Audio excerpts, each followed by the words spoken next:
Waiting for the others.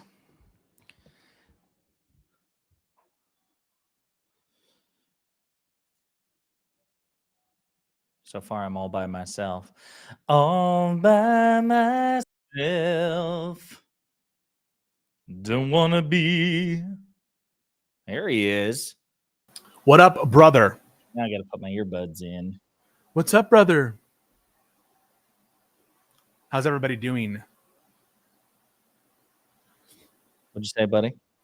I said, "What's up, brother?" I don't know if it's streaming on my account. It's possible it's not. It's possible you did something to fuck it up. There's no way I did that. I think you did. There's no way. Can you guys hear me? I can hear you. Okay. Tink, I'm a little earlier than you expected. Earlier? I usually go live like 2 minutes early, 3 minutes early. Oh my God. It's the man, the myth. We're waiting on Hooch. Hooch! On Hooch. What is it with Hooch? Listen, man, he's busy.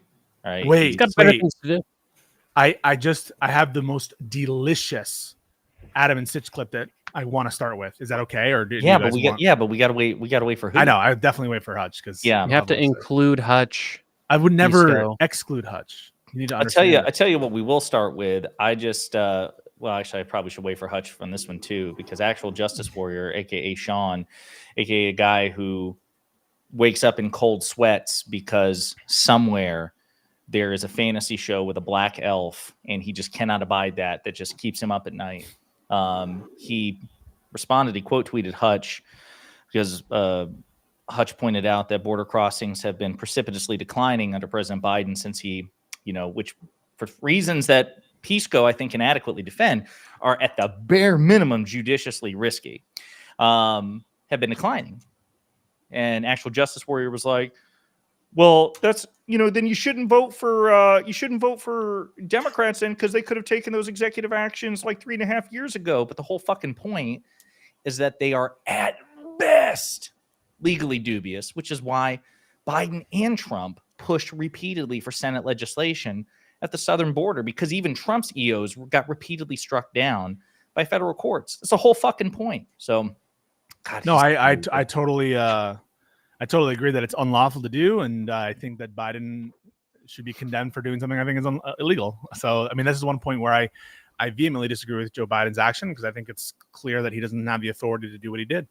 And I think it does lead into the point that actual Justice Warrior is doing, is that if you're willing to do it now and you think it's necessary, why didn't you do it before? So I actually don't know. Like, I don't think that logic follows at all. Why not? Well, number one, it's not. I suppose you could make the argument it's not illegal until a federal court strikes it down. Number one, which hasn't. Yeah, happened. I guess. I'm just saying it's increasingly likely, because executive orders are the most legally vulnerable of all. Like, even though they have the force of law, as you know, they are by far more vulnerable than statutory law. And to the extent that the actions can be justified at all, I think it's perfectly reasonable to say, hey, listen, I don't want to break this glass in case of emergency because I understand it's risky. I understand it's potentially illegal. Of course, strike it down.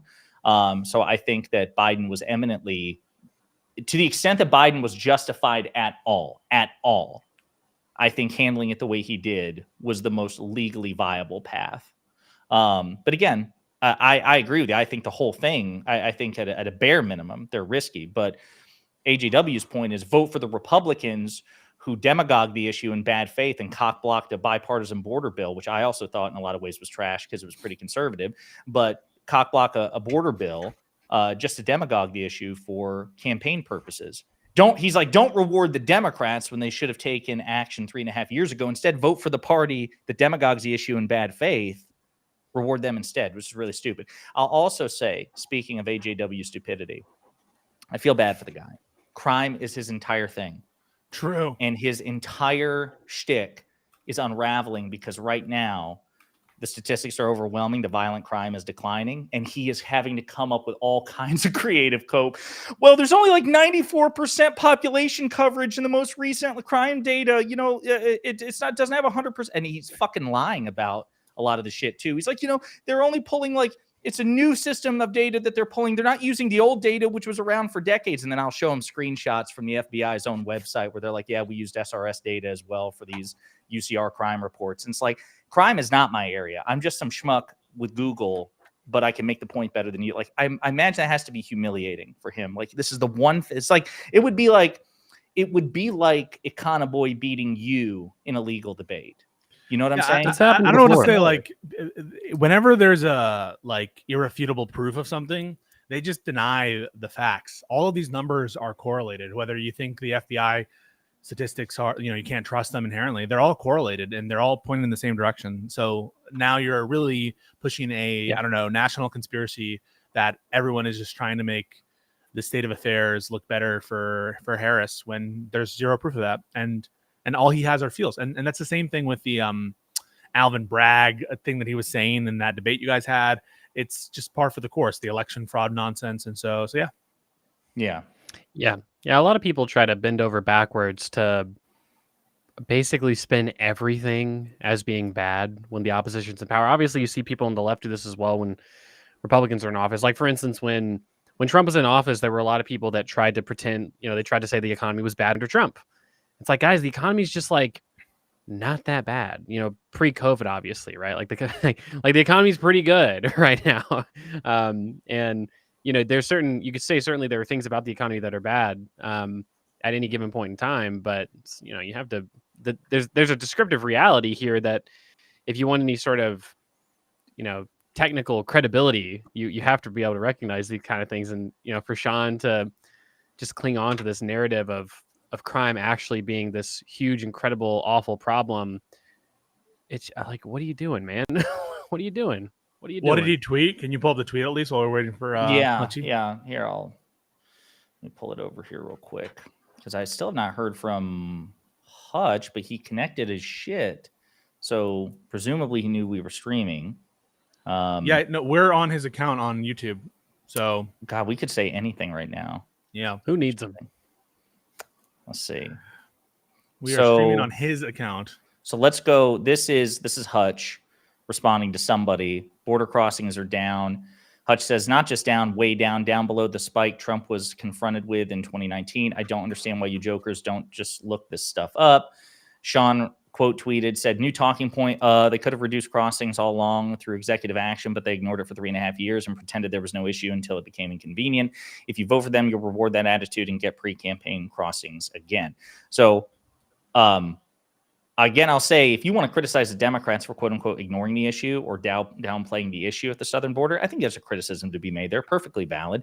But again, the executive action criticism doesn't really work for me. And also this idea that Republicans have been acting in good faith. Therefore, like, the Democrats are the bad faith ones. Don't reward them with your vote. The Republicans have been acting in good faith, so vote Republican. That doesn't make any sense. So I responded with, don't vote for the party that curbed border crossings by judicially risky executive action when the opposition refused to work in good faith. Vote instead for the party that cynically killed a bipartisan bill in the 11th hour to demagogue the issue for campaign purposes. Cook.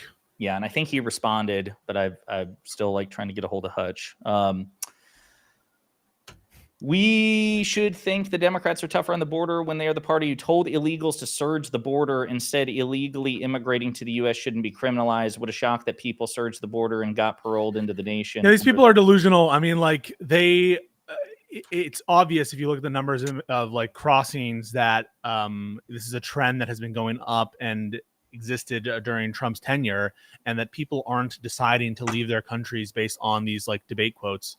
It's nonsense to think otherwise. They're coming because of crises in their countries, economic desperation, and because of their now knowledge of the kind of loophole where they can just sort of ask for asylum and have their case be pending for many, many years. So that's kind of like nothing to do with the signals being given by the Democrats on immigration. The laws have not changed. Obama is deporting millions, did deport millions of undocumented people. The Biden administration is doing record deportations. And so everything about this narrative is complete cope. And it's from people who like don't ascribe any culpability to any of Trump's works at any time. And so I don't take it seriously one bit. Yeah. So I don't know what he talked about when he said that surge the border because I can't hear the clips, but I just said the Biden administration arrested/deported migrants at a higher rate than the Trump administration since the beginning, LMAO with like 75 O's. So if time stopped at the 2020 Democratic primary, you'd have a point, but alas, it didn't. So you don't. Clown emoji. This guy, I don't know. I feel bad for him. Like when your entire shtick is under Democrats, the country becomes a dystopian hellscape and you're confronted with things that contradict your feelings. Like, I have to imagine that's a huge paradigm shift. Like, he's got a vested interest in denying the data all the way around, be it on immigration or crime. Does anyone know what he's talking about the surge thingy? What did he say about the surge? Sorry if I missed that. Hutch says he's backstage. I don't see you backstage. He might be in the wrong link, maybe. I didn't send a second link. This thing. So, but he just said he had to reset his PC, maybe, but I didn't see him at backstage at all. He said that they're the party who told illegals to surge the border. Yeah, he has that quote. Like he has the quote of Alvin Bragg. He has that quote. Like so there is a quote. Well, I don't know what he's talking about. I would, in fact, make sure that we immediately surge to the border. All those people are seeking asylum. They deserve to be heard. That's who we are. We're a nation that says if you want to flee and you're fleeing oppression, you should come. So Biden during the primary said people seeking asylum should surge the border. Make sure that there is. Let me just be very clear. We have to have a secure border, but I am in favor of saying that we're not going to treat people who are undocumented across the border as criminals. That's correct. That is correct. Okay, so that statement.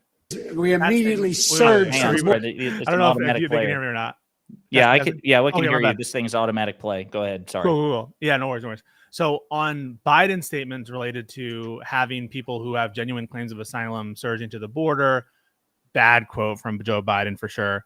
Is it affecting the amount of immigrants who are coming to this country? No, it's absurd. And to the extent that that quote should be at all, I think, interpreted in any charitable way, it wouldn't be that you should cross the border illegal. It's that you should present an asylum claim, which is, of course, not what the vast majority of the illegal crossers, to the extent that they're evading, customs and border protection, they're not going into the country and affirmatively presented a case if unless they're caught. And so I don't read that quote as encouraging illegal immigration. It's encouraging people who have genuine claims of asylum for asking for asylum. And of course, Kamala Harris's quote has nothing to do with encouraging illegal immigration either. And so yeah, and I don't even know when in the timeline that was. At least we can point to the Biden quote because he was on stage in the Democratic primary. I don't know when. I mean, it's also worth pointing out that this problem of asylum seeking has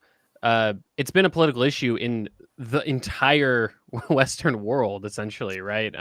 Where there's these sort of international standards of asylum seeking and people who can come and claim asylum and have some sort of legal rights to hearings across these different countries. And you've seen different governments basically either ignore international law or amend their domestic laws to try and stop this flow of migrants.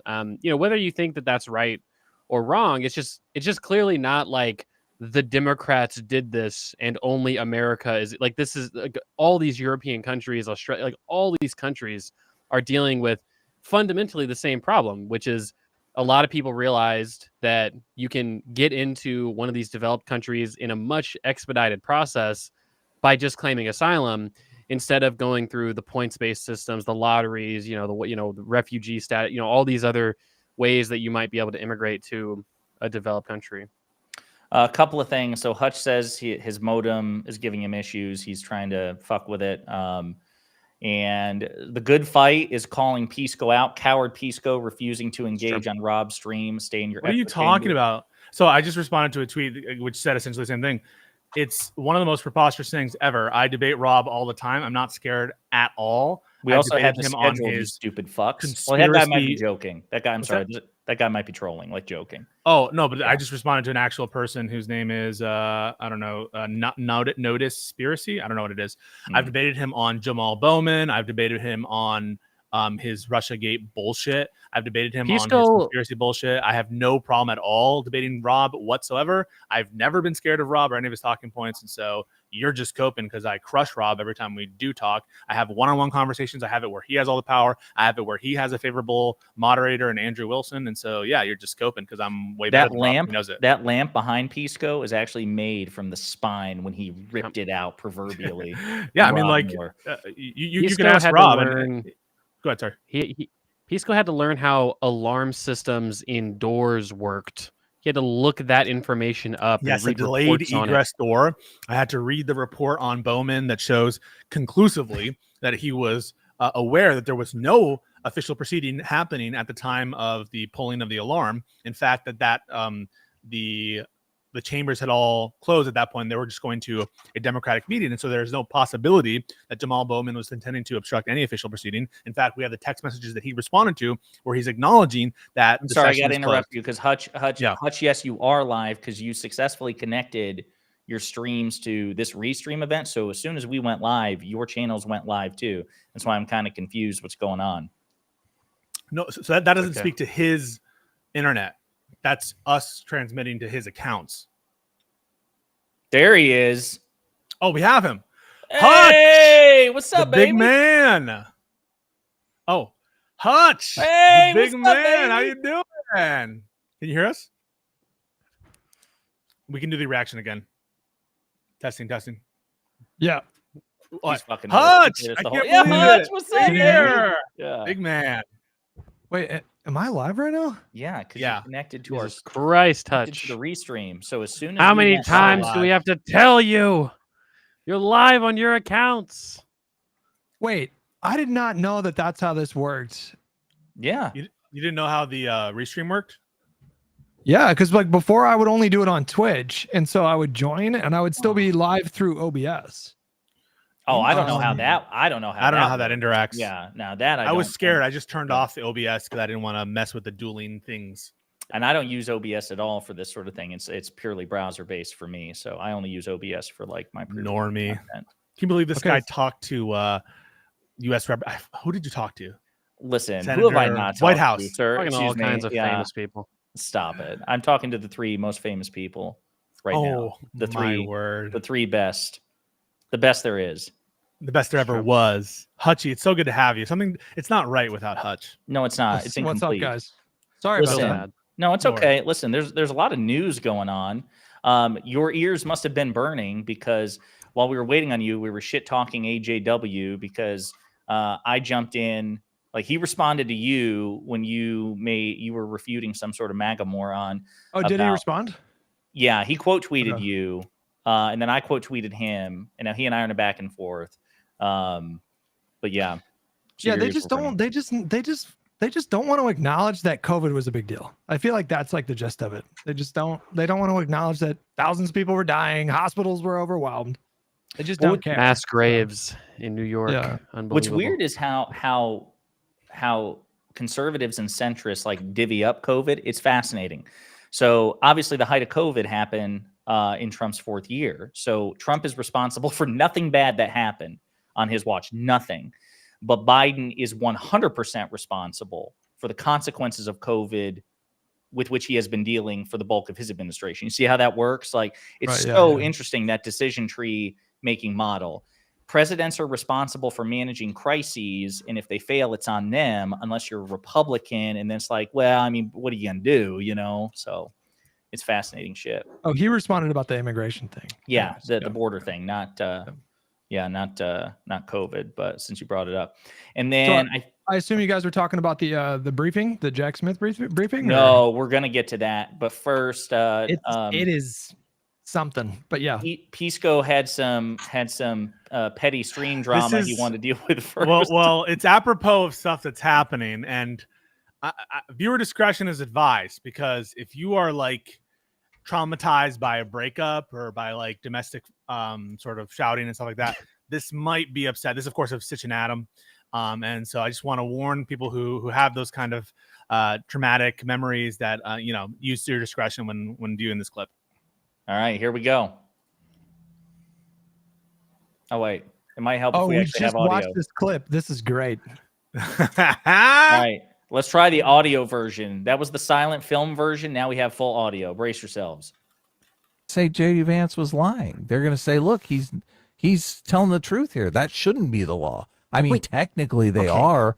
It is technically they are of legal status, but they shouldn't be. That's the calculation that they're going to make. Okay, then Vance should be smart, which he's been in other parts in this debate, but this is fucking stupid. Instead of saying they're illegal, which is factually untrue, and it gets you down this stupid Sitch's Law fucking conversation about the definition of illegal, he should just say like the Biden or the Kamala Harris, immigrants. Right? Why? Just hold on. Like why the way, must he bend to your sensibilities? Why can't he just? It's not fucking bending to my sensibilities. It's telling the fucking truth. What the fuck are you talking about? This is like insane. I've never heard Sitch lose. This would be like saying, no. This would be like saying, oh, I'm pro-life. Okay, so I'm gonna look at a state that is pro-choice, and they allow abortions, and say the illegal abortion laws that are taking place under Tim Walz. And you're like, what do you mean illegal? It's legal in that state. No, but I think it should be illegal. Well, just because you think it should be illegal doesn't mean it fucking is illegal. Look, we got to dial it down a bit. Bro, we do have to dial it down. What is going on there? Tone down the rhetoric. This is what I don't understand. And Hutch, you had the most recent interaction with them. I, like Connor, do not watch their 7-hour streams. And so I think I'm forbidden by law to speculate as to their motivations or whatever. So is he just like kind of joking? Like, is he trolling Sitch or is this like indicative? Why are you asking that bad faith question? It violates the Geneva Convention. I don't know why you're allowed to even talk about him without getting approved. You don't have a fucking transcript of our 7-hour stream memorized, you piece of shit. Get your filthy. No, he's mouth. definitely not. He's definitely not trolling. That's not my take. No way that's genuine. Oh, okay. No way that's it. Also, put aside the fact that Adam is just like, he's just dumb. Like, TPS for the Haitians, as I understand it, was extended by the Trump administration, or Trump could have ended it during his tenure. And so, no, he tried to. He tried to. So they expanded it to Haitians on Obama's watch in 2010, and then Trump tried to kill those protections for Haitians, and he was unsuccessful. Oh, because it was arbitrary and capricious. I don't know the details. Yeah, so there's this little thing about the way you try to rescind policies. So Trump, one of the reasons why he was stymied is he's incompetent, and he does these kind of like incompetent things, and his administration make a bunch of like failed rescissions, and so that's what might have happened. But maybe if he were more competent, he would have been able to remove it. That said, like, let's just be honest here. It's a total and complete lie to say that people with status, or with, it's called temporary protected status, are illegal immigrants. They're by definition not, if they have legal status. So yeah, I just don't know why Adam, who was always accusing other people of being systemically dishonest and lying about him, is like so open to lying about the nature of illegal immigrants. Here's what I'm curious. This is a philosophical question. Is that an instance, is what Adam just did an instance of systemic dishonesty or active and malicious dishonesty? Because it sounded like he knew. Yeah. Okay. Gotcha. I'm sorry. Well, Hutch, go ahead. Well, I was going to say, maybe one of you guys can give me clarity. So Vance, I feel like, was conflating the Haitians that were here with TPS protections with people that apply for asylum. Do any of you guys know what Vance was talking about when he talked about the app that they use to sort of streamline the process? So there's an app that's being used at the border to facilitate people presenting themselves and bringing claims, I believe, related to asylum. Temporary protected status, by its own terms, unless the law has changed or I'm like not understanding the full scope, only applies to people who are currently in the country. And so you're not allowed to, as I understand temporary protected status, again, someone who specializes in immigration, tell me if I'm wrong, you're not allowed to come to the country and claim temporary protected status. You have to have been here. I don't think that's true. I think that's true, but what I read about TPS protections today was that there's a strict vetting process before they come in. I am going to fact check myself while you guys talk. Yeah, I looked this up. I mean, today. I'm sure there's a diversity of ways to get temporary protected status. Like, for instance, I think that I think Biden issued special visa exemptions for people from basically like particularly poorly off countries. I think it was Haiti, Nicaragua, Venezuela, and maybe Cuba as well. And so I'm sure there's a diversity of ways to get what is known as temporary protected status. Pisco, what are you reading? It looks like you found something. Yeah, so it's for people who are in the country. Now, you could probably like reauthorize it as a presidential action to make it apply to people who are currently here. I know, based on my time in immigration law class several years ago when I was in law school, that before, at least in that time period, in order to have TPS, you had to have been in the country at the time the designation was placed, so as to discourage people from coming in. That's how I understand the law. Now, it could be the case that there's been reauthorizations and reassertions of TPS where more people have been in the country where it's been kind of reauthorized or something like that. But that's but Hutch could be right since he did more recent research. Okay, I don't know what I'm just trying to verify that just to be. I could.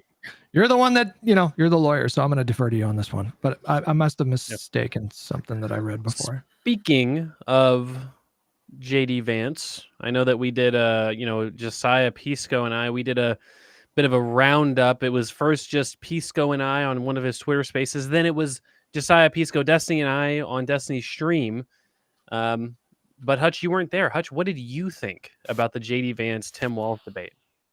I went into it, I would say like a little bit nervous because if we just take substance out of the conversation altogether, because obviously on the substance, I think every time Vance opened his mouth, it was some egregious misrepresentation or lie, falsehood.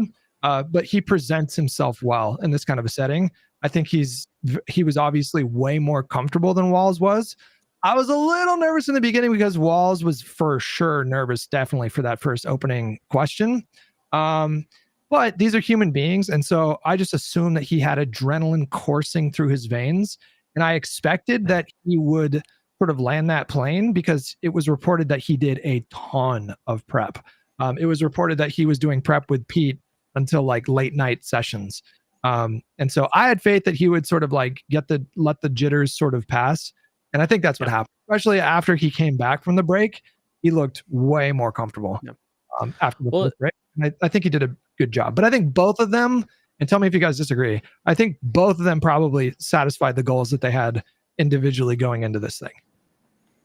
I would say so. I'm actually surprised. So I think I predicted that the polls would say like 55-45, what do you call it? Trump, Vance, and then Tim Walz for who they actually perceived to win the debate. I was a little bit off on that. I think I saw a poll that said like 51-49 Vance, Tim Walz, so like a very slight edge to Vance. And then there was that other poll which was 42-41, and a bunch of people kind of undecided, or it was a tie.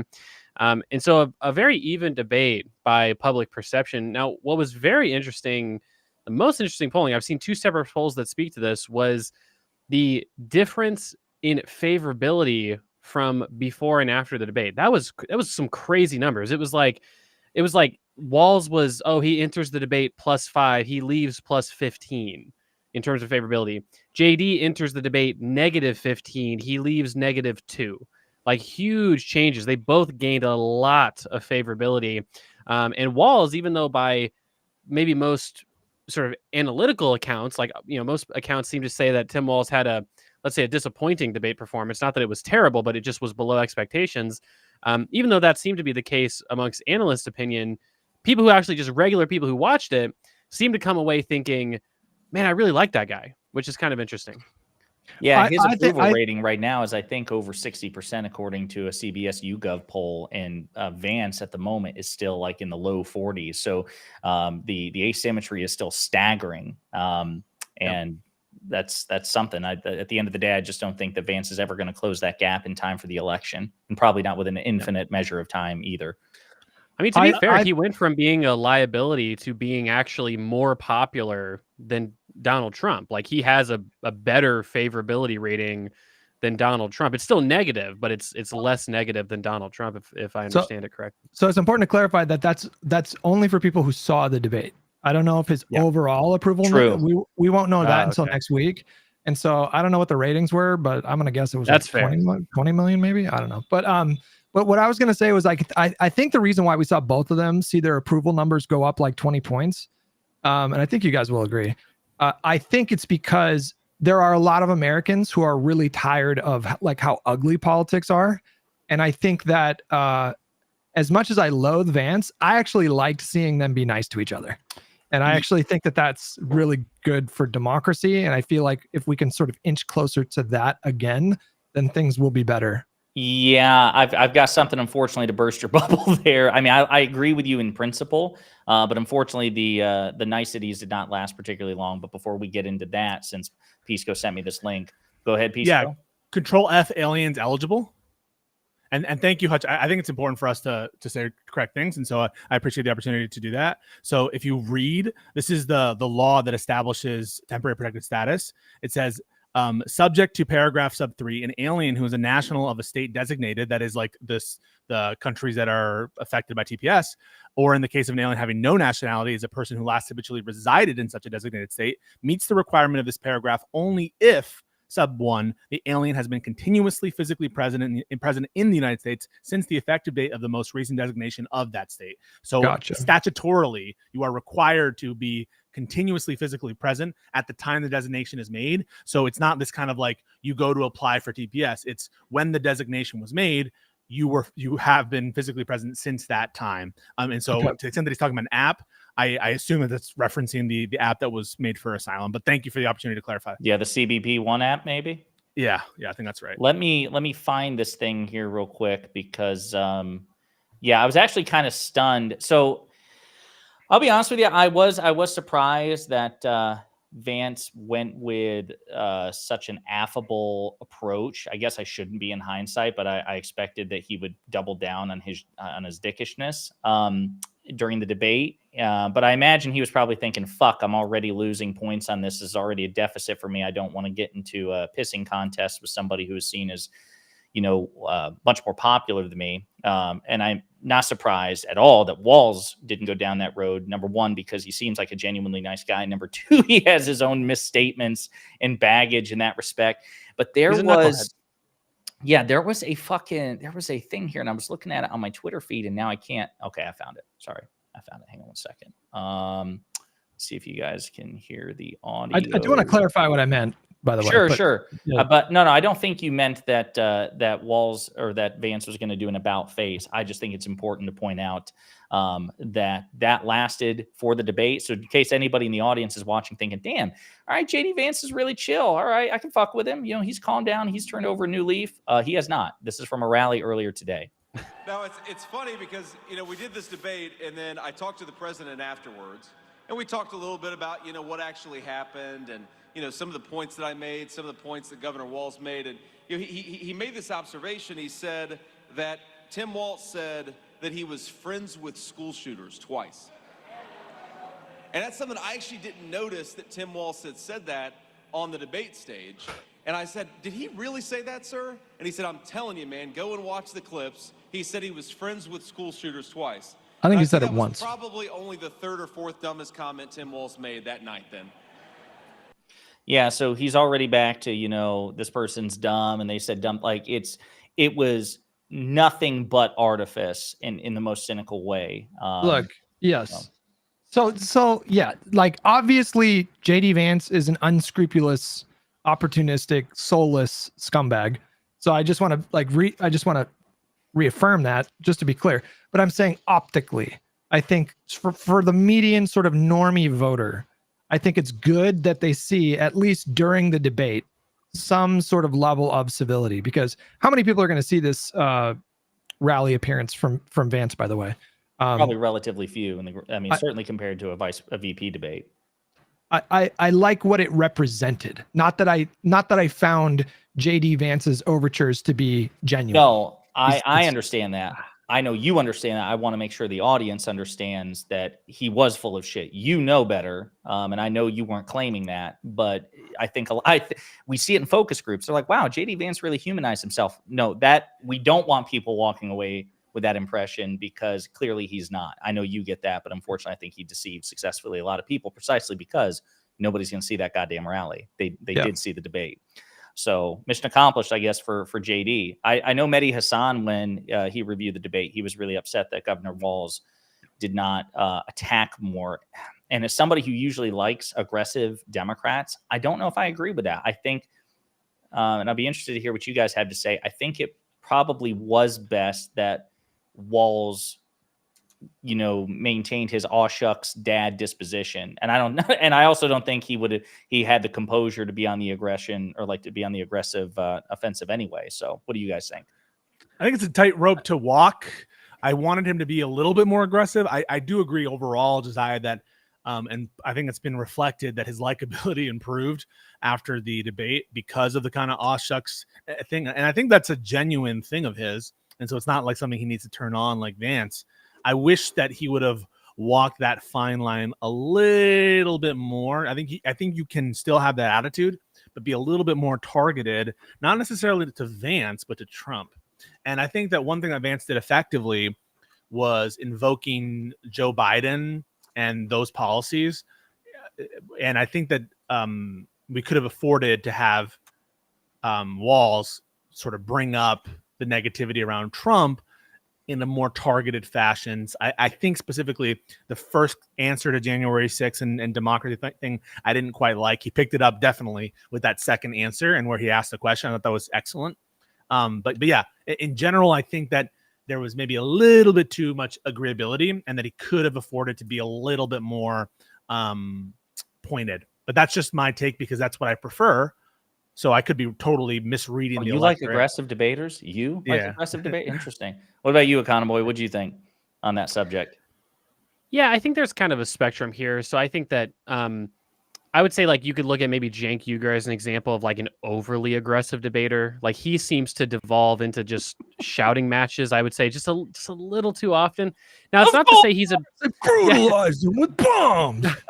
Now look, that's not to say that Cenk is a bad debater, right? It's just that, and I think he actually said this. He actually said almost this exact same thing in his coverage of the VP debate, which is not to say that he's a bad debater, but that might not be the style that would appeal to, your suburban moms, the target demographics of this election. Right. And so certainly I would agree generally that it's good to keep a positive demeanor in these presidential debates, especially because, really, this is the biggest audience that probably the average vice president ever gets to speak in front of is the VP debates. Like even in the course of their whole 4 years as vice president, unless they run for president, it's probably going to be the VP debates where they're in front of the most people.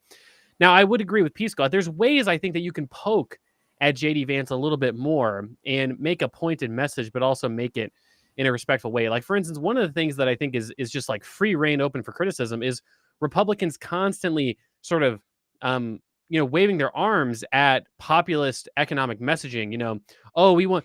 Hey, we're the JD Vance Trump campaign. We believe in an expanded child tax credit. It's like, really, JD, why did you and every single Republican fail to vote for even the bipartisan, even the Romney proposed child tax credit?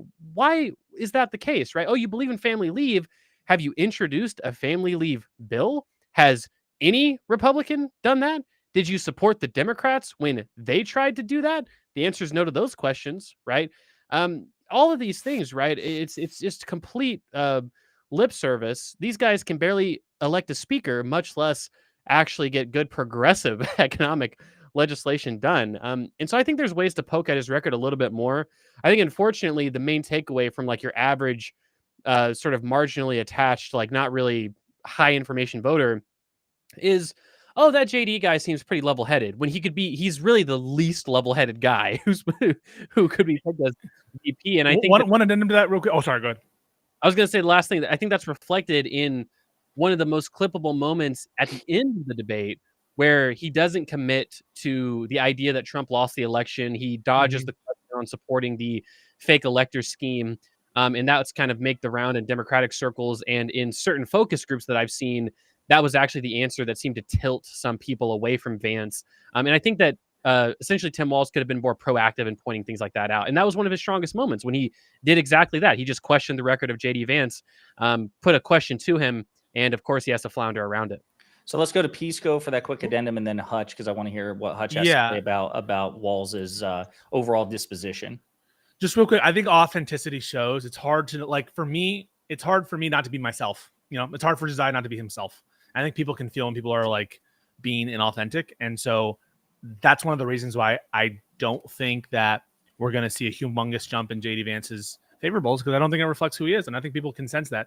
You even saw him have less of a jump than Walz in some of these polls, and so that's the only thing I would say is maybe in addition to the nervousness and everything else, Tim Walz just generally isn't like that, and I wouldn't ask him to be something different than what he is. That's the only, and I think that was how Kamala Harris was kind of ill-served in her initial 2020 run, where she was having to be something she's not.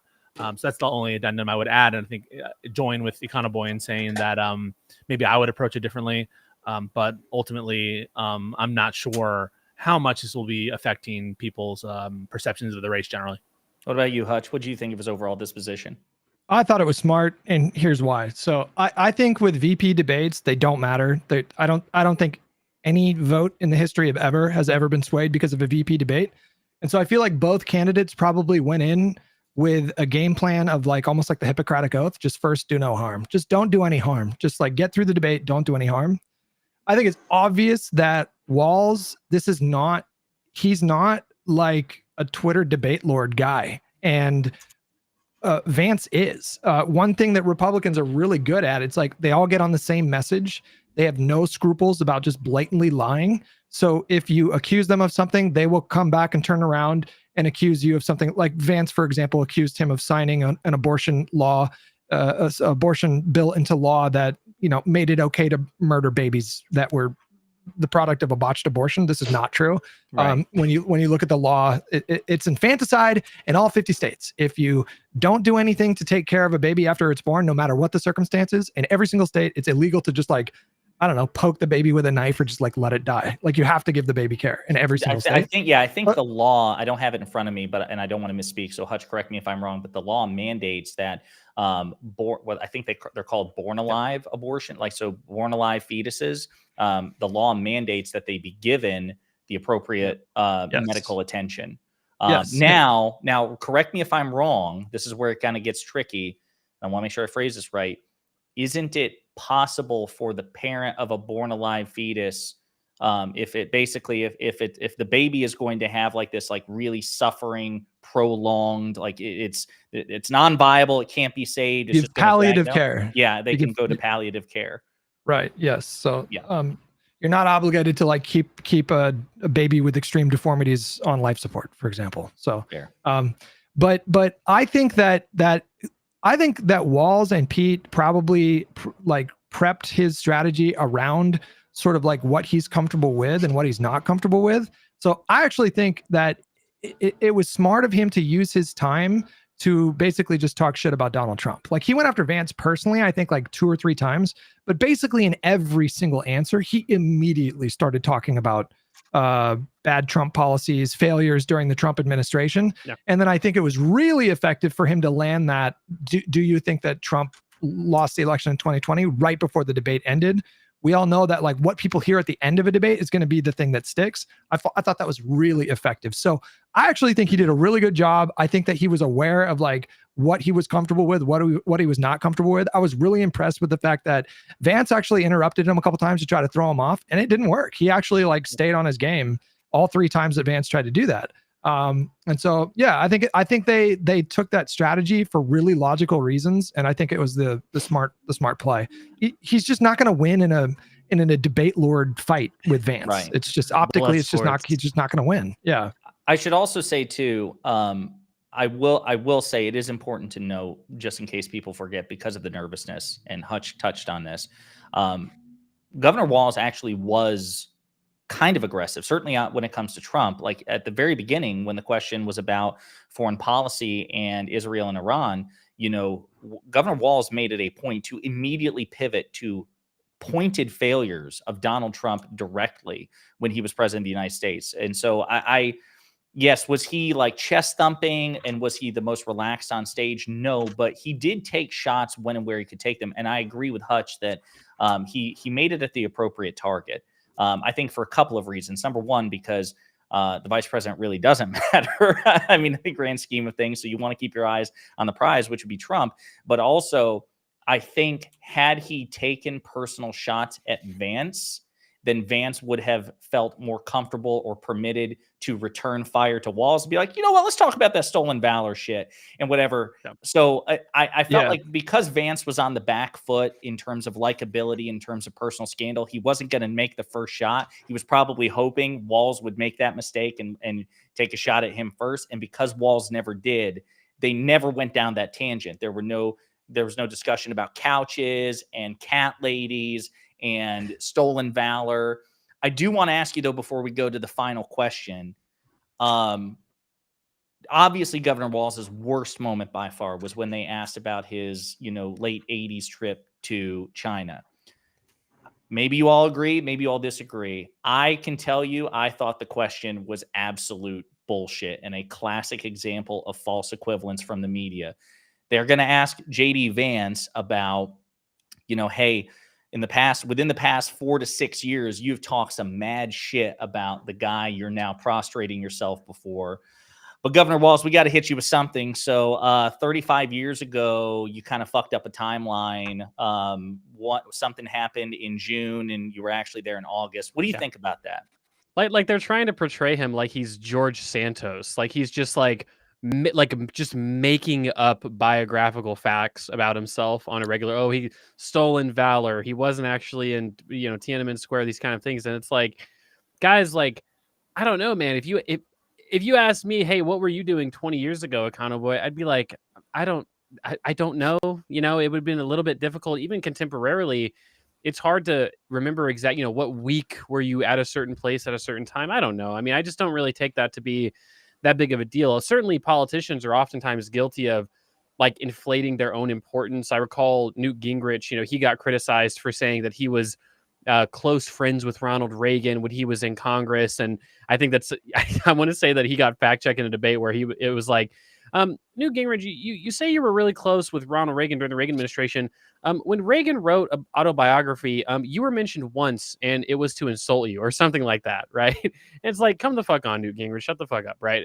But, with Tim Walz, it just doesn't really seem like it's that big of a deal. I think he explained himself well. The thing that killed him on that answer, was the and we talked about this on Destiny's stream, was he gave a reasoned answer, but it was only like 120, or it was only like a minute and 20 seconds, but he gets 2 minutes. And so pause. And then they ask him like anything else. It's like, no, you dickhead. No, he's obviously done.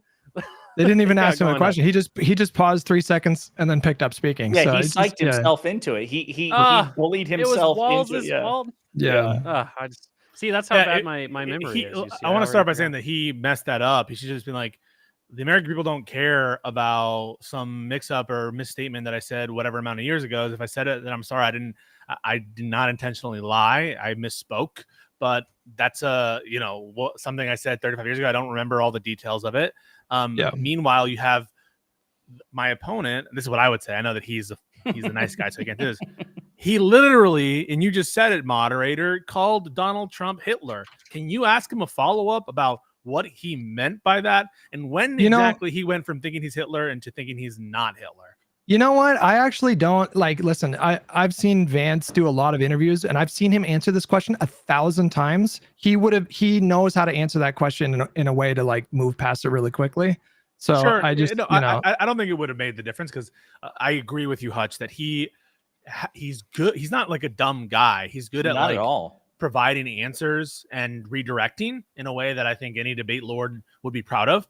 But I just think that, you needed to find something else to say about that. You could have even just said, well, like Kamala Harris said, it's like, I've talked about enough. What I really want to talk about is not something I said, those many times, but it's about Kamala Harris's housing plan. That's way more important than something like, and find something to say to fill the air there and don't just look there like, oh.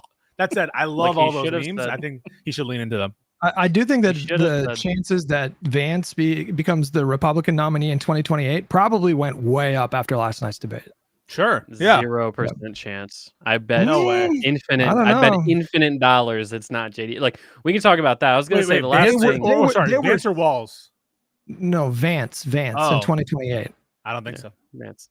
No, I don't think so. They I think, were slobbering over him last night, and on like Republican social media. You know, honestly, though, I wonder if that would have been the case about any guy on stage. Like the contrast with Trump is so fucking that's staggering. True. You know what I mean? That's They're like, true. oh my god, Yeah. a guy who can make complete sentences and do it and come off likable. You know, I mean, I gotta say, you know, Vance is slick. Like when Governor Walz mentioned that his 17-year-old witnessed a school shooting. The fact that Vance has enough lizard cunning to just instantly turn and say, man, I had no idea. I am so sorry, Christ almighty, or whatever. Like that was such a human moment. Even I was like, fuck. All right. I know what you're doing here, you piece of shit, but all right, I'll give you a round of applause. Donald Trump would have never done that. You raised a good point there. But springboarding off of this debate, the fact that Walz did ask him that question about like who do you think won? It's really relevant to the court filing today. Pisco, did you have a chance to like? I'm going through it, the start of it right now. I am still going through it, but I understand what it is. It is utterly, it's not shocking because you understand it, but like having it all laid out in front of you, it's such a perverse set of events that took place. And there are some new facts here that are bombshells, in my opinion. Oh, so, there's one that's okay. So, well, I was just gonna say real quick, but so we can segue this. Pisco, were you covering this earlier? Yeah, right before the stream. So then to kind of tie it all in together into the segue, and then we'll turn it back over to Hutch. Again, Rob Noor called you. Notice how Pisco calls it an October surprise. He knows Jack Smith and Shotgun are releasing this to interfere in the election, and he loves it. So that's the stupidest thing I've ever heard in my life. It is the month of October. Just because I call something an October surprise doesn't mean that someone intended it to be an October surprise. The Department of Justice is doing no more or no less than what the Supreme Court asked them to do, which is to present factual findings supporting or detracting an argument on the specific immunity official action doctrines that was laid out in Trump versus United States. And so it's bizarre to take what is objectively a truth, that is, we have new bombshell allegations from a filing, to take from that a intention to affect or distort the 2024 election on behalf of the Justice Department. That is bizarre, stupid. And of course, everything Rob says is idiotic, stupid. He is himself an idiot, a conspiracy-brained idiot. And so that is not surprising from my perspective.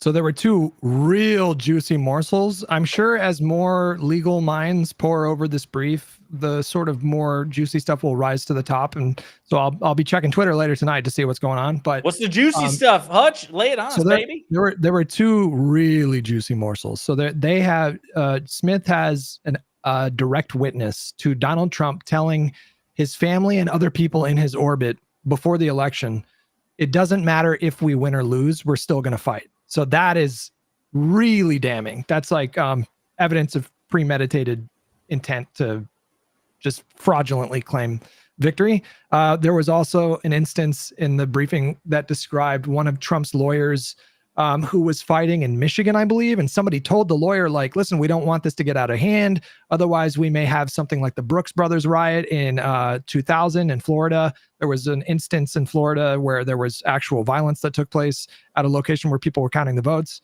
And the lawyer responded by saying, no, make them riot, do it. And that is like, I don't need to tell you, just in lieu of January 6th or thinking of January 6th and the events that followed a few weeks later, it's really damning to have. Yeah, the we're gonna fight. I don't have that quote, but I am familiar with the make them riot part. So I think it's important to read this real quick. In the immediate post-election period, while the defendant, Trump, claimed fraud without proof, his private operatives sought to create chaos rather than seek clarity at polling places where states were continuing to tabulate votes. For example, on November 5th, and I don't know who P5 is. Like, I'm sure there's going to be annotated versions of this. I know the girls at Strict Scrutiny, I think, and Andrew Weissman teamed up to annotate the last indictment against Trump from Jack Smith. A campaign employee, agent, and co-conspirator of the defendant tried to sow confusion when the outgoing vote count at the TCF Center in Detroit, Michigan, looked unfavorable for Trump. There, when a colleague at the TCF Center told P, what's P? Is that like co-conspirator? Person 5? Yeah. That makes sense. Person does start with a P. Quote, we think a batch of votes heavily in Biden's favor is right. Person 5 responded, quote, find a reason it isn't. Give me options to file litigation. And even if it is, when the colleague suggested that there was about to be unrest reminiscent of the Brooks Brothers riot, a violent effort to stop the vote count in Florida after the 2000 presidential election, person 5 responded, make them riot, do it. Oh, so person 5 is Trump. He is P5 and the defendant, right? No, he's not. He's not. He's not? It wasn't Trump that said that. It was initially Katie Fang initially reported that, but she was wrong. It was one of his lawyers. Gotcha. Well, then, just in case, I need to go back and make sure I didn't retweet Katie Fang on that. The defendant's campaign operatives and supporters used similar tactics at other tabulation centers, including in Philadelphia, Pennsylvania. All right. Look at the tweet that I just linked there. Okay. Oh shit. Let's see. Read this one. This one is, in my opinion, probably the most damning thing that I've heard so far. P15 was an assistant to the president and director of Oval Office operations. At trial, the government will elicit from P15 that he witnessed an unprompted comment that the defendant made to his family members, in which the defendant, again Trump, suggested he would fight to remain in power regardless of whether or not he won the election. Specifically, following the 2020 election aboard Marine One, Trump told his wife, daughter, P14, and son-in-law, P13, it doesn't matter if you won or lost the election, you still have to fight like hell. P15 happened to overhear this comment. He was not participating in the conversation. Wow. That is insane. Now, I know technically the White House chief of staff president, but I've never seen director of Oval Office operations. But are we assuming that P15 is Mark Meadows? That's what I speculated. Yeah. I mean, it's no more or less than what we already knew. We knew that Trump knew this was false. And we knew that when he declared victory on the night of the election, he couldn't possibly have had the information necessary to determine that A, he won, or B, there was fraud. And so we already knew there was plenty of evidence before. This is a bombshell, another smoking gun, that he was absolutely uncaring about whether or not he won or lost. In the first instance, he actually did know that he lost, but that he was willing to do his efforts to steal the election or to try to take victory, regardless of whether he won. That is by itself, as well as evidence of culpability and evidence of criminal intent, completely disqualified. How could you possibly vote for someone who claims victory regardless of whether they win? So the focus of this briefing, as far as I've seen so far, is to demonstrate the intentional deceit. So if you guys will recall, the absolute best defense that MAGA people come up with for Trump is that, well, he wasn't really lying because he thought he won. And there are so many facts laid out in this briefing that should thoroughly disabuse any rational person of the notion that he had convinced himself that he won. It seems quite clear from what's laid out in this brief that he was fully aware that the claims that were being made were bullshit. There's another portion in the brief where he is listening to Sidney Powell lay out her sort of quote unquote evidence that there was fraud, and he put her on mute and mocked her. He was in a room full of people. There were maybe 2 or 3 other people in the room, and he put her on mute and he mocked her. And he said, basically, she sounds insane. She sounds like she's a person on Star Trek, I think is what they said in the briefing. I don't know what that means. And then he later that night and throughout the week and throughout the weeks was citing her quote unquote evidence of voter fraud. So this idea that he didn't know that he lost the election is total bullshit. And I think this briefing makes that quite clear. And if there was if this were anyone other than Trump, it would be so obvious. Like, imagine that we had all these emails from like Hillary Clinton talking about stealing the election. They would, is there any world in which MAGA would be like, oh, but Hillary might have genuinely thought that she won? I mean, there's no world, and you guys know it. So I want to read this section that, I'm sorry, just real quick, just because Hutch brought it up, the Trump Powell stuff. So Trump saw his private attorney's RNC press conference and P51 discussion of CC3, and he acknowledged it to P4 that CC3 had appeared, quote, unhinged in the press conference. On November 20th, the day after the press conference, Trump made a similar comment to P7 and P45 to White House staffers who had also volunteered for his campaign.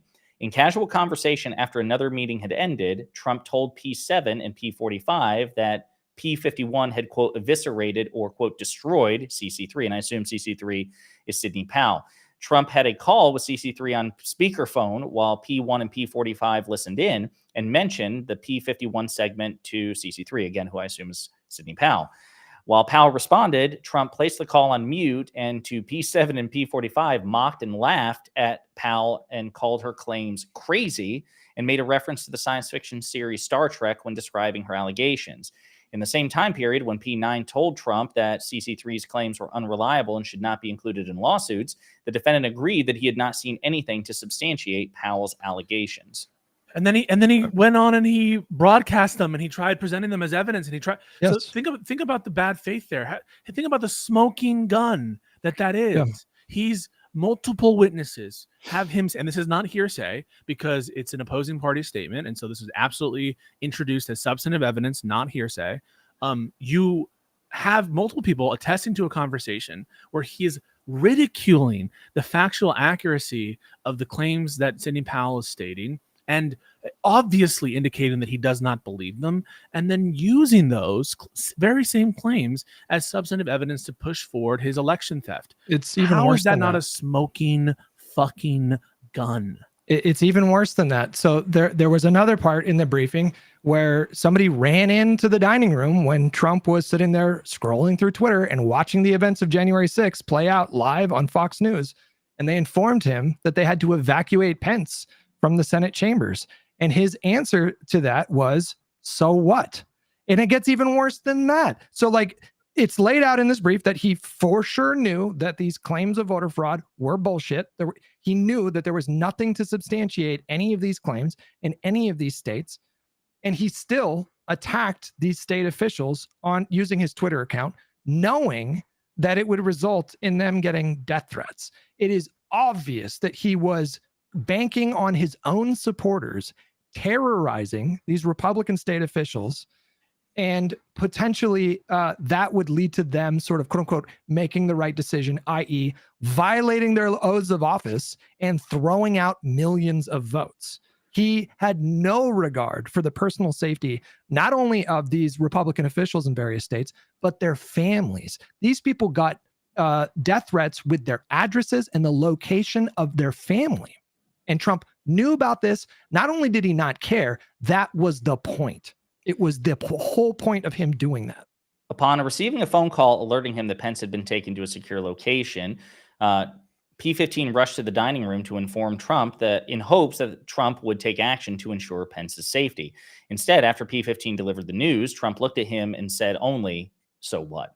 Wow. He doesn't care. He doesn't care. He doesn't care. He doesn't care. He wanted it to happen. This is incitement of insurrection. He should have been charged with insurrection. He should have been charged with incitement. When he tweets out, Mike Pence didn't have the courage, with the awareness of the breach of the Capitol, with the awareness of the violence, he knows that he's doing that for the purpose of giving aid and comfort to those who are currently engaged in an insurrection. That is textbook incitement. That is textbook insurrection under the historical test. And so this is all, each one of these incidents that we're describing, individually disqualifying. Each one of them should mean he should never hold any office. He should be in prison for the rest of his decrepit life. And yet he is, what, at 50-50's chance maybe of winning this election? Everyone you know, for the rest of this 35-day period, you need to do the most you can to stop this man from taking office. It is vital to the security of this nation, to our Constitution, to our future, to our children, to make it so that no one ever has to deal with a President Trump ever again.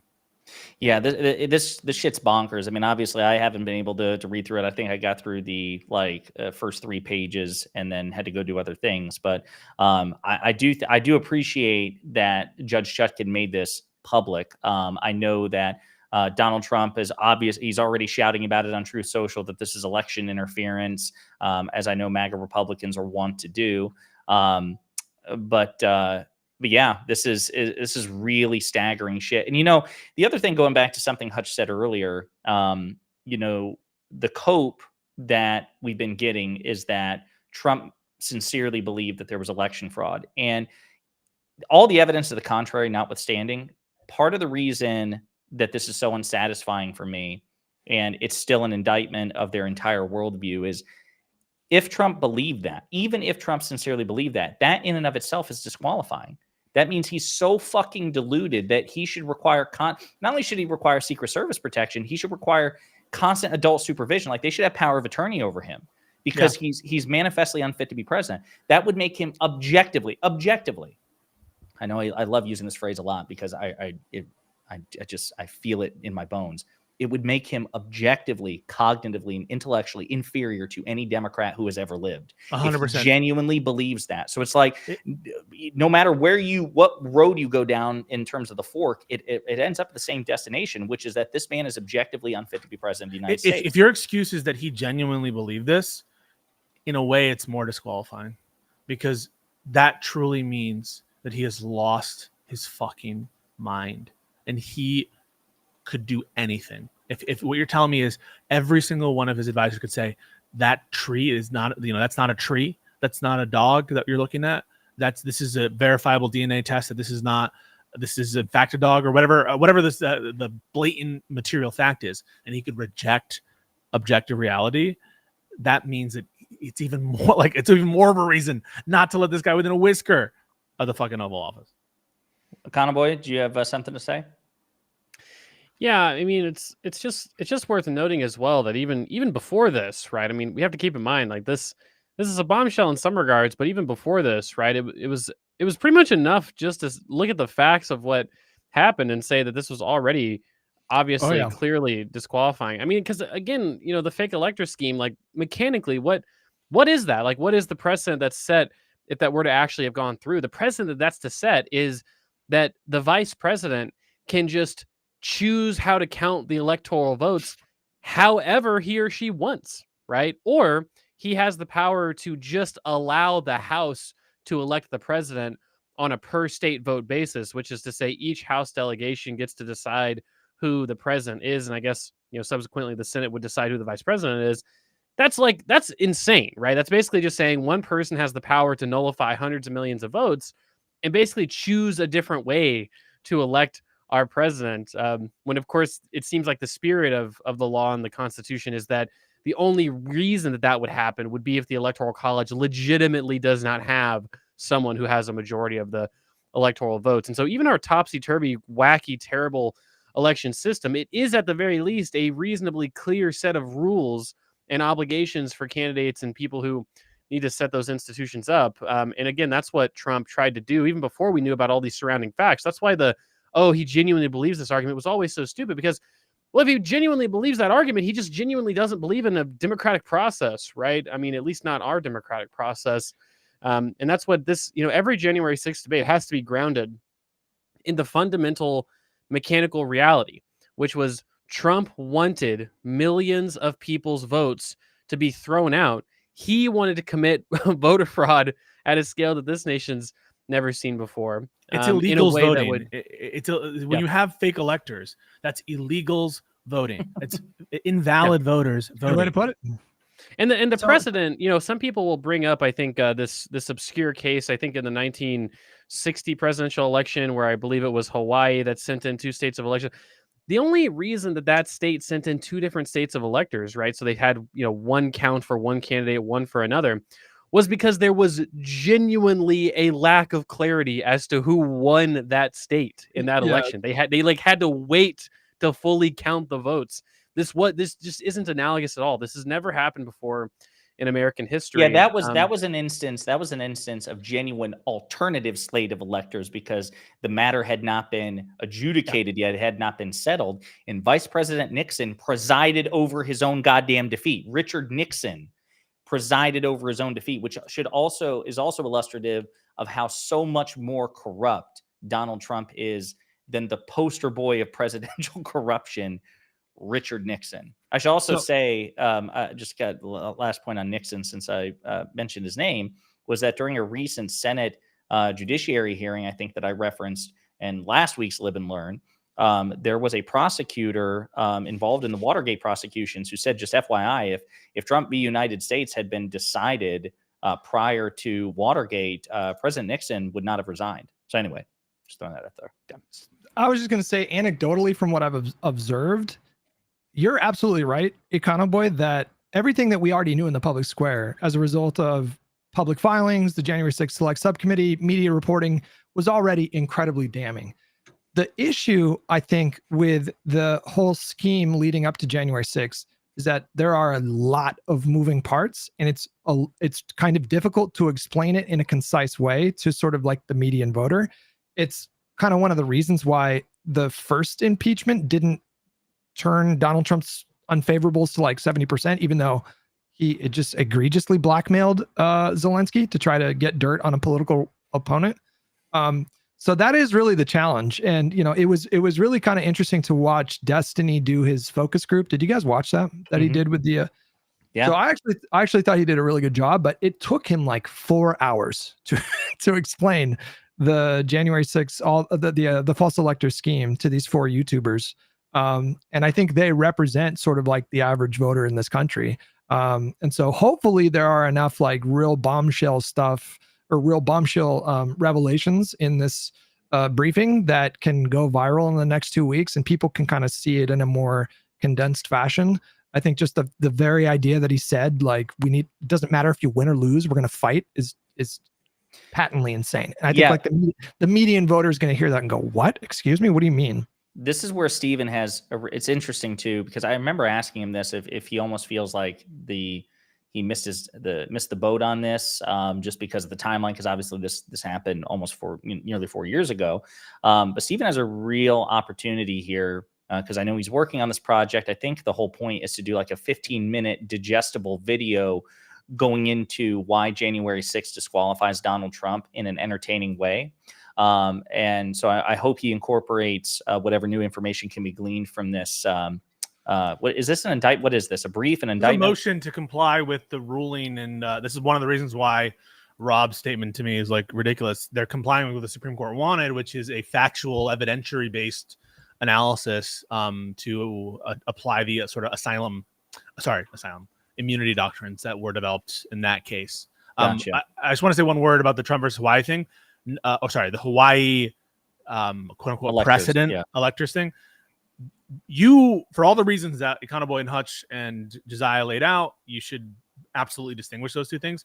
But you also should not grant that was legal. You should not grant that it was okay or non-criminal for them to send in alternate slates in that instance either, if it was not done with the authority of the state. So I just want to be clear on that. There are things that distinguish it, but I do not grant, for purposes of hypothetical, that it was acceptable in that instance to do that. Didn't the court compel them to do it? I don't think that it was under court order. If it was under a court order, then I don't believe it was. But if it was, then it's even more distinguishable. But I don't think it was.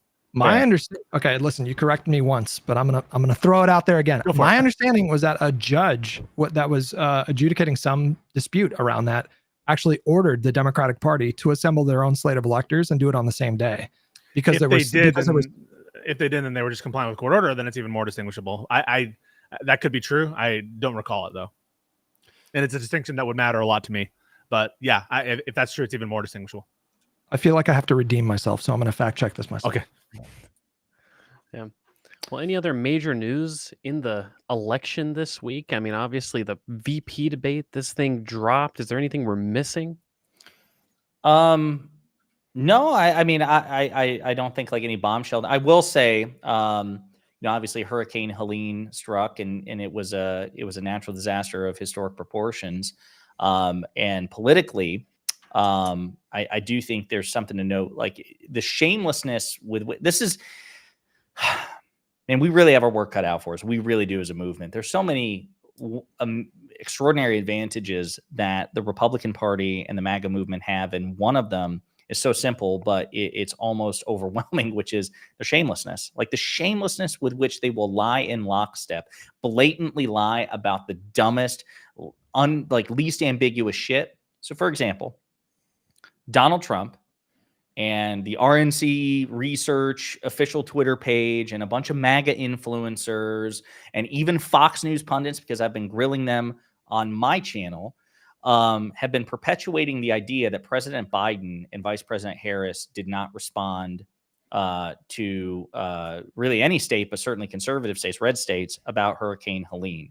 And I think it's so important that there were natural disaster declarations and emergency declarations granted in advance of Helene's downfall. So before the storm actually hit, number one.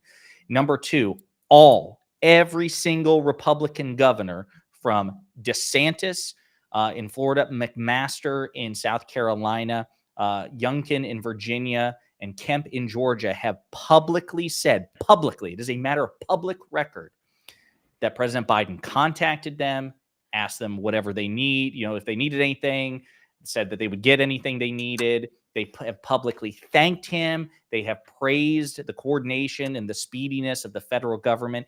And I need everyone watching, anyone telling you that the Biden-Harris administration has been slow to respond or has only responded partially is either lying to you blatantly or they're really fucking stupid, or perhaps both, but they are objectively 100% wrong. No nuance. They don't have a ghost of a point. This is a black and white situation where we are perfect and correct, and they are 100%. And where's the wrong. Justice for those lies? We're like talking about some trip to China like a billion years ago. There's absolutely no accountability for these gross, vicious, provable lies about the administration delaying aid. What a disgusting thing to accuse someone else of doing. We never hear the end of it if it were on the other side. What's going on? They're desperate. They're flailing. That's what this is. Donald Trump is behind 3-4 points nationally, and it looks like Kamala has a slight edge in the states that she needs to win, and they're looking for anything. And I think they want to believe that it's true, that he's just leaving them in the dark and not sending enough aid. And I think it's probably the case that some of them or many of them are just blatantly lying about it, and the rest of them, it's just partisan brain rot, and they're just primed to believe that.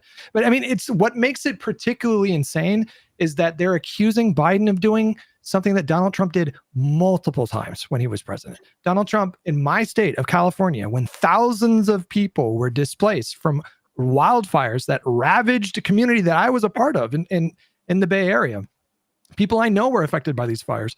When people were waiting for federal assistance to come in and help them, I mean, like, it's really important that people get FEMA funds right away. That's to help people get shelter. It's to help people get clothes. It's to help people get food. It's to help people get medicine. And Donald Trump played politics in California, delayed that aid. He eventually released that aid, but there was a delay. North Carolina requested a certain amount of funds when they got hit by was it a hurricane? I don't know what it was, but it was in 2017.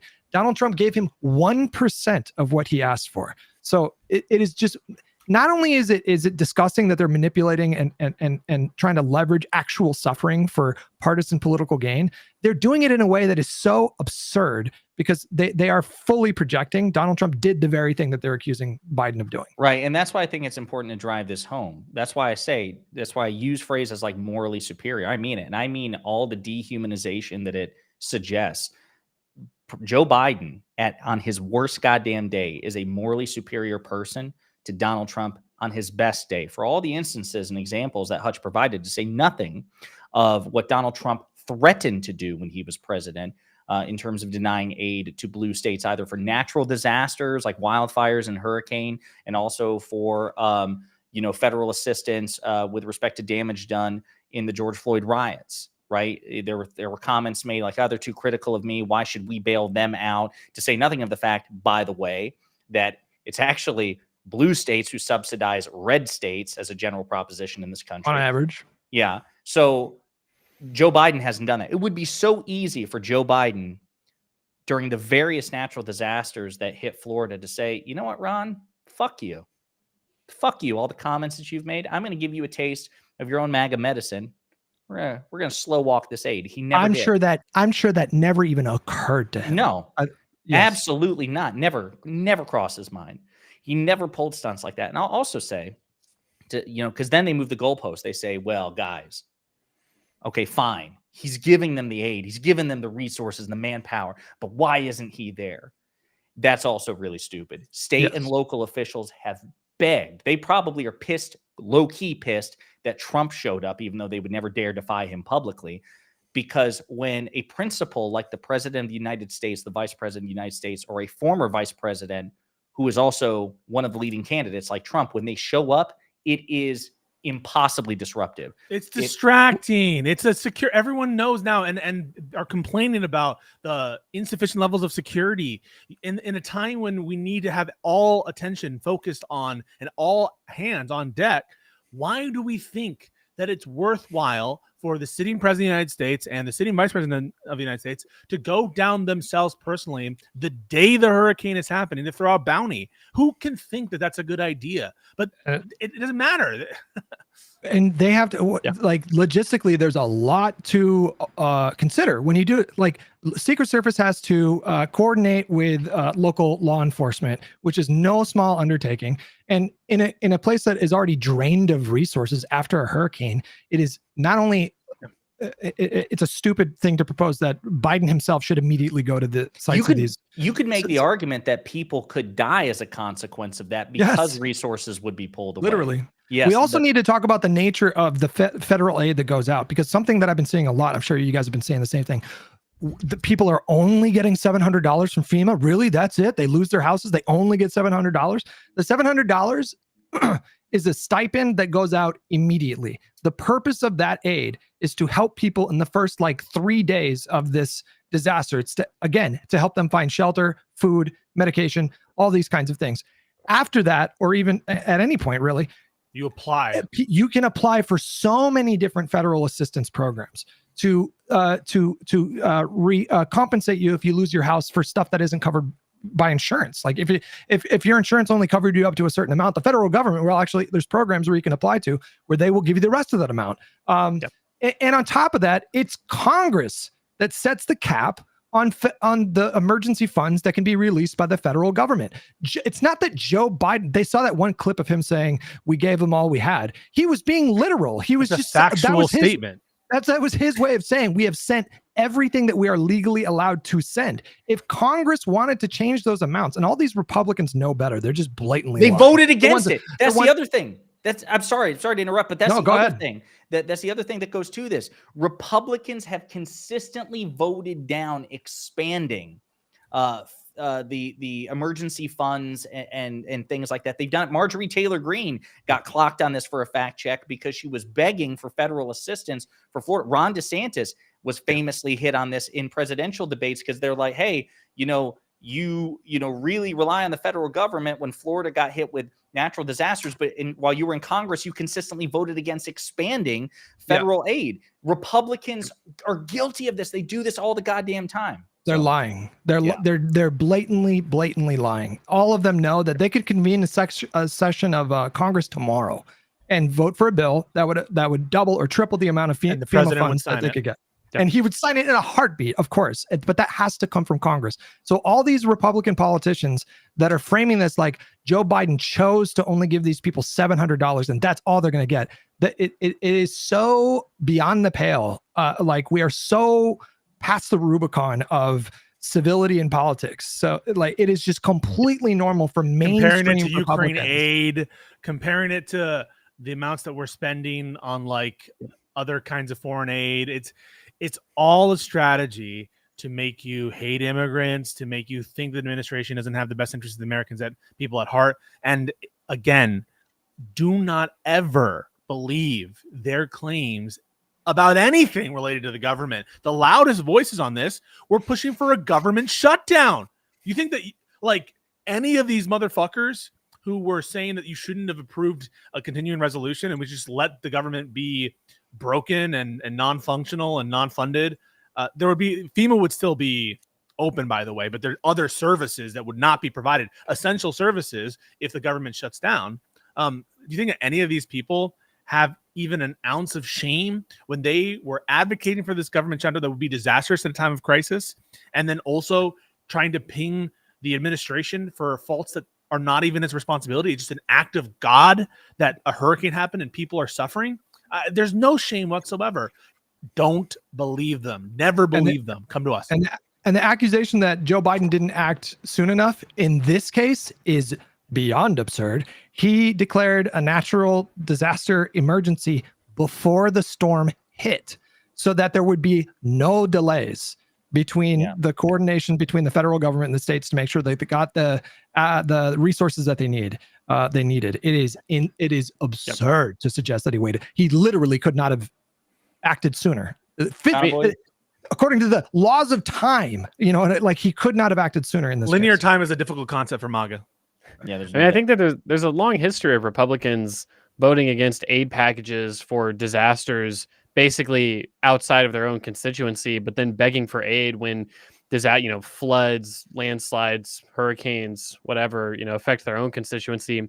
Obviously, that's deeply shameful. But that's also the back end. That's the reactionary solvency for that problem.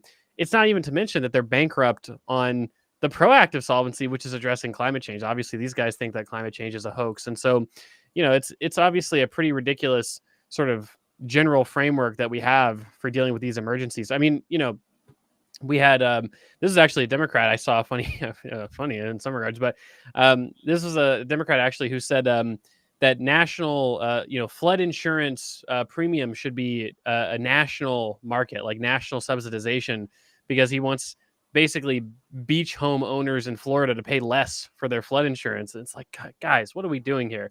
What are we doing here? Right? This is a solution that would help basically only really, really rich people.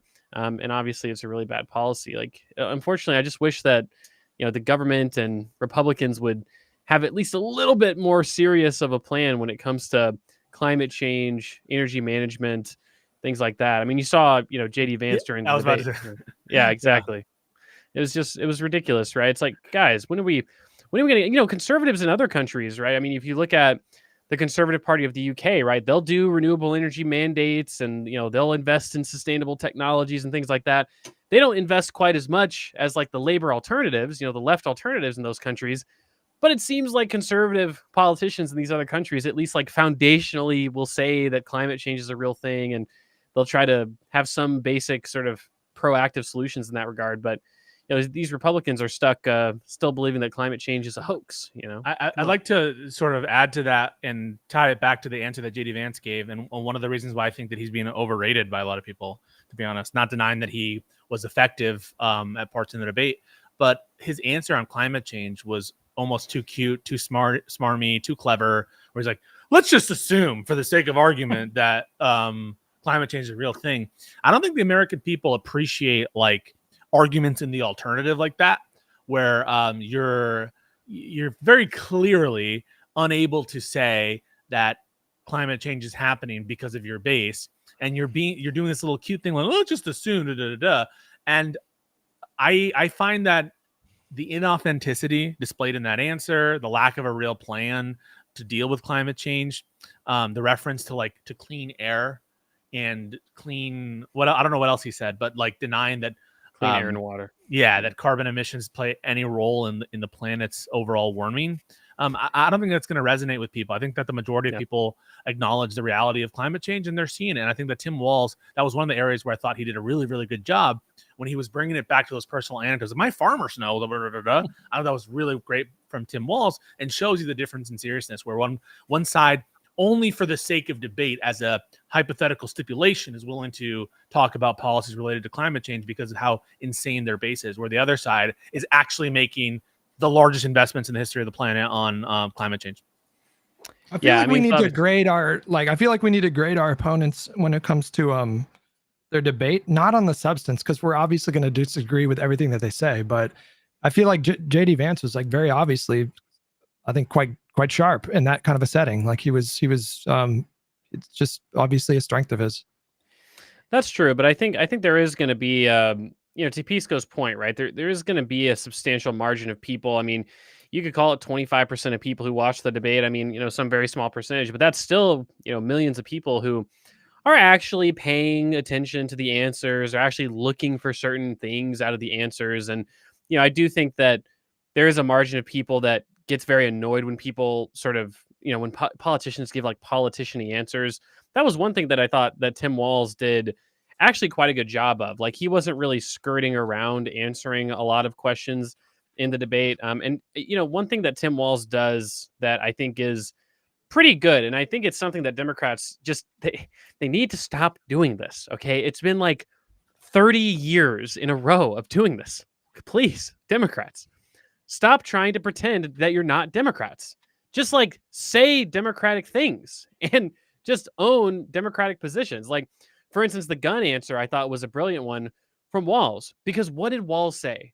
He didn't say, you know what, I agree with my opponent that mental health is a serious thing. And, I'm a gun owner and I believe in the Second Amendment. You know what he said? Sometimes it's just the guns, guys. Sometimes the guns are a problem and you need to regulate the guns, right? Just own certain positions, right? Because that's what Republicans do. Republicans will say climate change is a hoax and the Democrats are killing babies and Haitians are eating your cats and dogs. They're doing crazy things to appeal to their base. Meanwhile, the Democrats are, too scared to own basically just regulating guns and banning certain types of or regulations generally, like health regulations for food.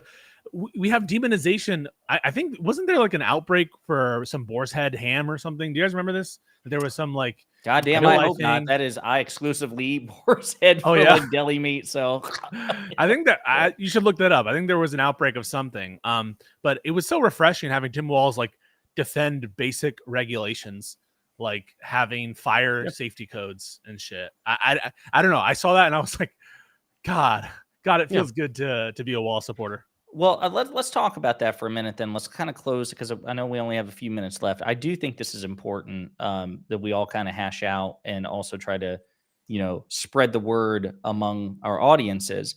So, Conboy was talking about, proud Democrats being proud of, Democratic policy propositions. I was reminded of a scene from The West Wing in which one of the campaign operatives, Bruno Gianelli, made this point, when he was trying to get President Bartlett reelected. He's like, there's something about the timidity of Democrats where we run to the corner and say, please don't hurt me. We need to be bold and proud and, give it back. And I think it's true. And it also, to me, ties into something I've complained about before, which is every time there's an election, they're not just from right-wing media, but again, so-called liberal mainstream media. How many op-eds have you seen or Substacks have you seen where it's liberals talking about how we really need to understand the conservative? That is one of the predominant political metas that, liberals are out of touch and elitist. And what are you going to do to court conservatives? And how are you going to court this, that, and the other? But the presumption is never made. I can't think of a single time. Maybe it's out there, but I'm inundated in a lot of politics. I can't find one fucking example where a Republican has been asked, what are you going to do to appeal to liberals? Not even, like, sometimes they'll get independents. Like, you're supposed to be president for the whole fucking country. So what are you going to do? And on what policy position are you going to turn to your base and say, shut the fuck up, the liberals are going to get what they want on this issue. This is going to be the one time where they get what they want, and we're just going to suck it up and deal with it. It's never baked into the calculus. It's never assumed. They get to appeal to their base and only their base, even when they're vying for national offices or even statewide offices like governorships. It's always Republicans give Republicans what they want, but Democrats, we have to actually give Republicans what they want too. Well, we always have to empathize and reach out and moderate our positions and frame our positions in a way which will appeal to Republicans. And I'll be honest with you, and I'll shut up and pass the mic to you guys. I do understand why progressives are really fed up with that. Like, hey, maybe we should get our fucking way, and maybe Republicans can get a timeout and just deal with it since our policies are better for them anyway than theirs are for them.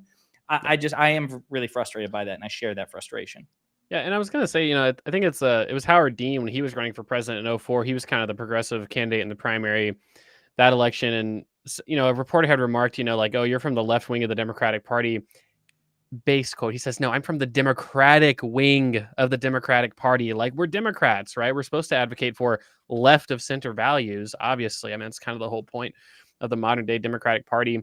So it can be definitely quite frustrating. And so, yeah, I think that Tim Walz is very refreshing in that regard. And I think one thing worth pointing out as well is that Democrats, at least, like, I don't know, like, they seem to have a history of really trying to appeal to certain bases of people. Like, Republicans, maybe one example on the Republican side is maybe the First Step Act, where that was a bipartisan piece of legislation that was basically entirely meant to try and get black people to support Republicans. That did not seem to work. Other than that, I can't think of examples. But like, for instance, I saw a CNN clip where they talked about how over the last 30 years, union voters have continuously shifted to the right, from being like an incredibly democratic group of people to being basically a purple group of people, just totally 50-50. And that was at a same time period where the Democrats became more and more and more, up to this day, the most pro-union they've been in a generation, right? Issuing things like the PRO Act, an incredibly pro-labor NLRB. Lena Khan, head of the FTC, very pro-worker policies. Obviously, Union Joe really, talking about that rhetoric all the time and really making proactive steps to reach out to union membership. It's like, but guys, apparently union members just like don't give that much of a fuck about their union, it turns out, or they prioritize other issues or something, right? But Democrats are very consistently trying to appeal to those people. And I think in part, it's just like simply because Democrats as a principle are just pro-worker. And part of being pro-worker is being pro-union. And it's not necessarily because of the electoral consequences. I mean, private union people employed as union workers in private industry is like 5% of workers, which is like 2.5% of people. It's a very small proportion of people that don't make that big of a deal with regard to overall election outcomes. But Democrats still consistently try to appeal to those people with policy because that's just simply a principle that they believe in. I can't really point to many analogies on the other side. To Josiah's point, they seem to basically just want to appeal to their already established and marginally dwindling base. Hutch, Pisco, do you have anything to add to that? Nope. Yeah, it's not just that Republicans do that. It's just that that's all Republicans are ever expected to do. And that's what I mean, where I firmly believe that we're always going to be in a one step forward, one step backwards, two step forwards, one step backwards, sometimes one step forward, two steps backwards situations until we start to change the rules. It's like, I want one day for somebody, and Mehdi Hassan's a good example because he's on mainstream media and he goes in alternative media spaces. Somebody should, in an interview with Jake Tapper, be like, Jake, the next time you talk to a Republican, you should ask similar questions that you ask Democrats, like, hey, Mr. Republican presidential candidate, what W's are you going to throw up for the Democrats? What are you going to do to represent and serve Democrats who would also be your constituents? It can't always just be what are Democrats get, like this idea of, would you ever have a Republican in your cabinet? Okay, that's a fine question. I want to hear that goddamn question posed to Trump and Vance. What Democrat? Of course, they would say Tulsi Gabbard, right? Gabbard. But the point is, the standard has to be the same. Republicans punch above their weight class in large part because they are graded on a curve. And all of us, even in our own small ways, because it's not like we're MSNBC, it's not like we're CNN, it's not like we're the New York Times, but in our own small ways, we have to start enforcing, like, whatever the fucking standard is, it has to apply to everyone equally. So if we're going to keep asking Democrats, what are they going to do for Republicans? Republicans need to be asked the same question in the same way. And I want to start reading op-eds in every fucking outlet about, conservatives taking safaris to liberal cities, to California, blue states, to try to understand the Biden or the Harris voter. We get all these exposés. What you're proposing is so absurd that I think that's why they never ask the question, because it's just nobody thinks that Republicans are capable of this kind of a thing. No, it's a feedback loop, right? No one thinks that they're capable of these things, in part because they're not asked these things because the expectation's never imposed on them. It's just maddening for me. No, you're right. They should ask the question. I agree with you. They should ask the question to make those kind of viral moments. Or whatever. Even like the presumption, like how many times have you heard like, real America? Like, Hutch, you live in California, right? Do you know that you're not considered a real American by so many people? Including by so many liberal fucking writers and liberal intellectuals. If I had a nickel for every time I've seen she's not liberal, but like a David French or Brett Stevens or a Jonathan Chait, from the New Yorker, like these centrist or like center left people like talking I has many bones to pick. Fuck so. Yes, I do. It's like all these safaris into real America. We really need to understand the. And I never talk shit about, like, I totally obviously disagree with like your average median voter in Alabama. I never talk shit about like red states the way that they talk shit about me, which is just funny because this was like their number one grievance in 2016 was, they're all like flyover cities and nobody gives a fuck about them and nobody really like bothers to ask them about their experience. And and Bro, people like unfairly stereotype them. And bro, speaking as someone who is like openly from California, I get so many replies, nasty replies, making all kinds of like disgusting jokes about California. I never do that, for the record, ever. See, I do. When Alabama gets hit by a fucking hurricane, my thought immediately is like, oh, I hope everybody there gets what they need. It's like these images are harrowing. It looks awful. And people, when we have fires and earthquakes, like you can see people just openly rooting for like Californians to die. It's disgusting. Yeah, no, to be clear, I don't do that. But like when people talk shit about blue cities and blue states, I have no problem busting out the stats that, again, these red states are generally more, require the subsidy and the largesse of blue states, and that red states are generally less educated, less healthy, poor, and all the things. I don't mind saying like, hey, if you want to go there, let's go there. But Democratic politicians can you imagine if Joe Biden ever talked like a fraction of the shit that Republican politicians have said about blue cities and blue states? Can you imagine if Democrats did that? Fuck. I don't know. Got to get off. If Joe Biden got caught on a hot mic saying that Appalachia is a shithole, that would be one entire week of news on every single major news station. But you never even like that is so outside the realm of possibility. Like, because all of us know he would never fucking say anything like that. I genuinely. I think he's being 100% sincere when he says he's going to be a president to red states too. I think he genuinely cares about people in Alabama and North Carolina. Yeah, I mean, the way that Trump talks about every single major American city, it's like you'd imagine like Caracas, Venezuela level of violence and instability in these cities. Oh yeah. No, they think that literally entire cities burnt down in 2020. And they think that Los Angeles is in a constant state of like Mad Max dystopia.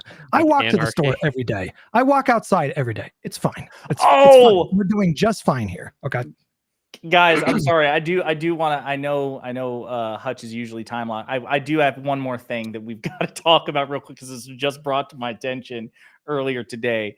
Let's go. I'm afraid we're about to lose another one to the Why I Left the Left. Anna Kasparian of the Young Turks is just released a Substack called Unaligned, Independent and Unaligned. You're right. I've changed. It's a very short read, but we got to look at it. After Trump came onto the political scene, and especially after he was elected in 2016, the us versus them mentality immediately took shape. Anyone who refused to, quote, resist Trump was seen as a threat to the country, and I was fully on board with that mindset. It all felt righteous at first, but eventually the tactics deployed to fight Trump became repetitive, boring, and ultimately fruitless. Polling shows that he has increased his support among Black and Latino voters despite wall-to-wall coverage on his unsavory, racist, or bigoted remarks. Several years of media raising alarm over Trump's threat to democracy has only resulted in a tight presidential race between himself and Kamala Harris. Oh, discover more? No, thank you. I can't help but acknowledge that the only thing this accomplished by resisting Trump was less understanding and more division among Americans. Also beating Trump. Right. Well, yeah, sure. You're right. In multiple elections, I mean, him in 2020, but his Republican Party in virtually every election cycle. But like, can you just pause over there? Like, all she's describing right now is that the tactics, like, were in her mind ineffective in terms of stopping him. She's not denying the truth or falsity of the claims about Trump. She's saying it's boring, it's repetitive, it doesn't work to do X. So far, snoozer. Right.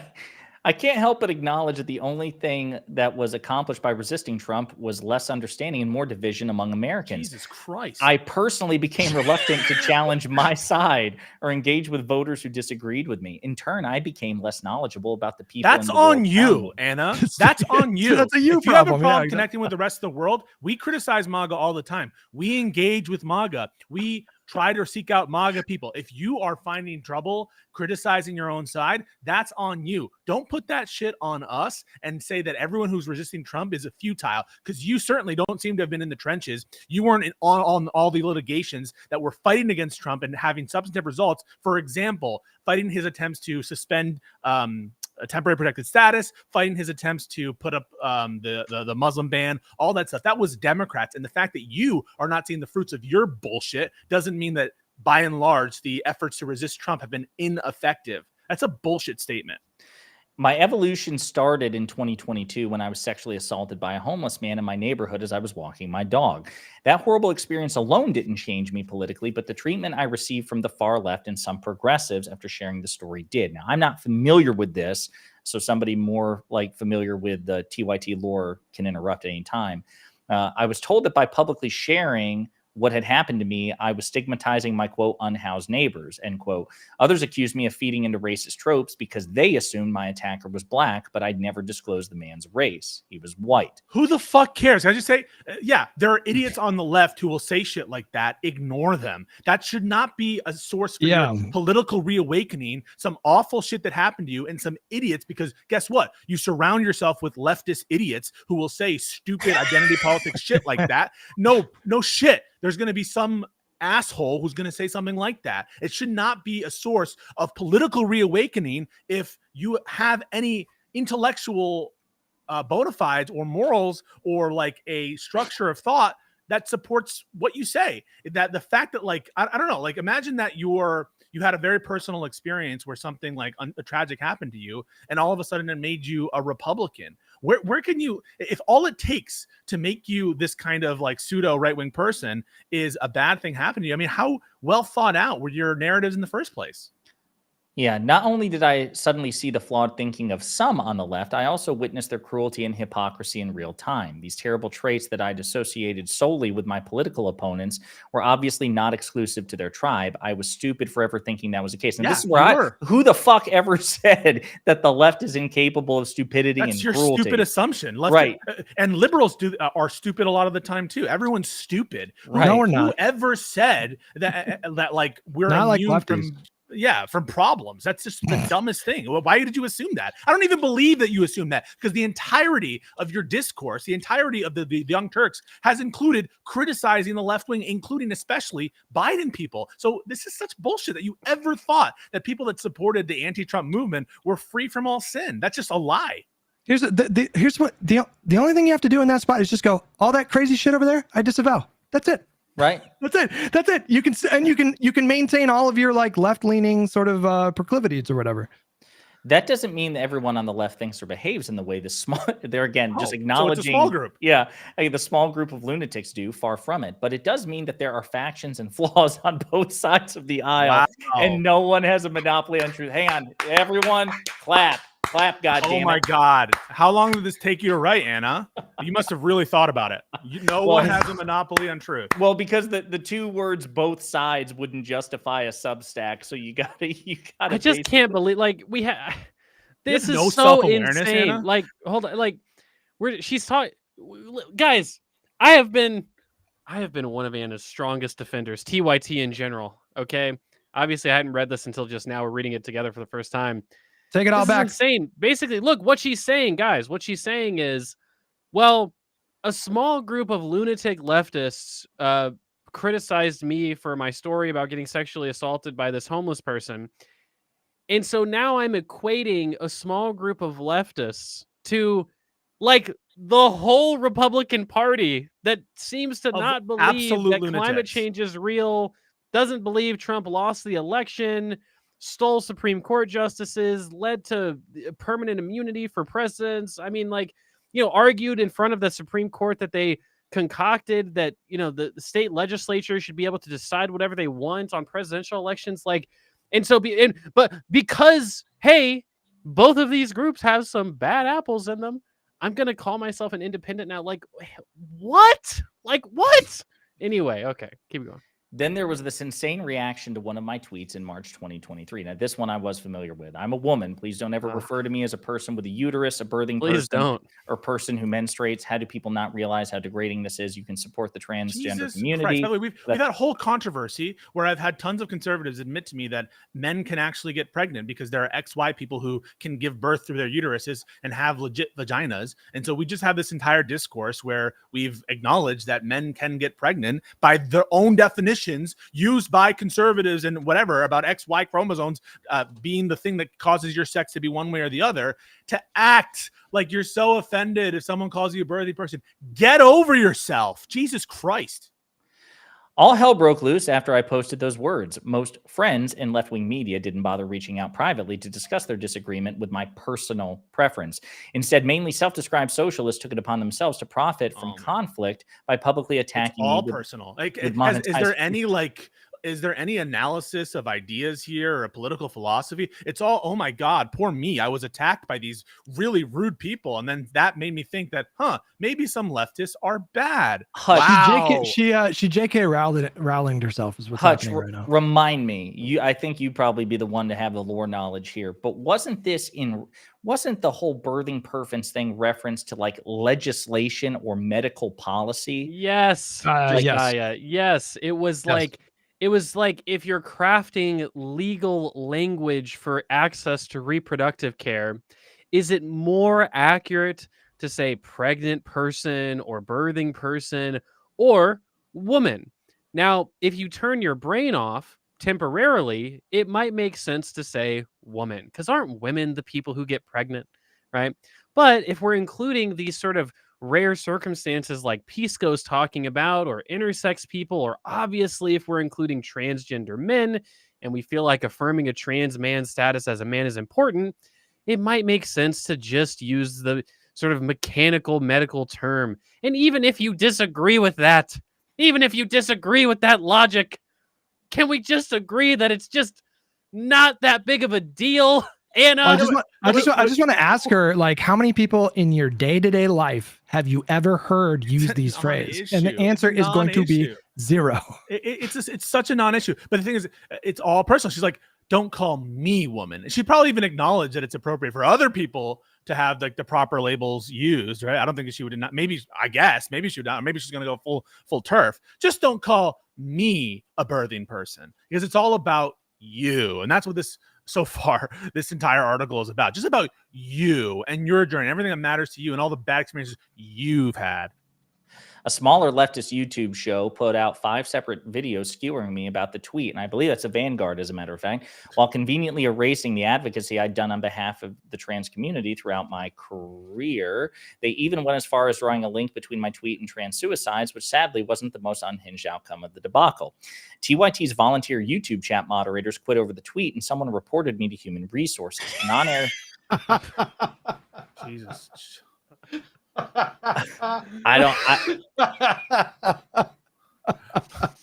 Get a new job. I don't know what to say. Yes, you have some crazy leftists. We are fighting against them. We're like, yeah. What is so funny, Hutch? Oh, it's just amazing. Just hearing like the behind this. That's just the least surprising Young Turk story you could have ever. An on-air trans contributor even resigned from the company after being urged by online mobs and leftist shows to do so.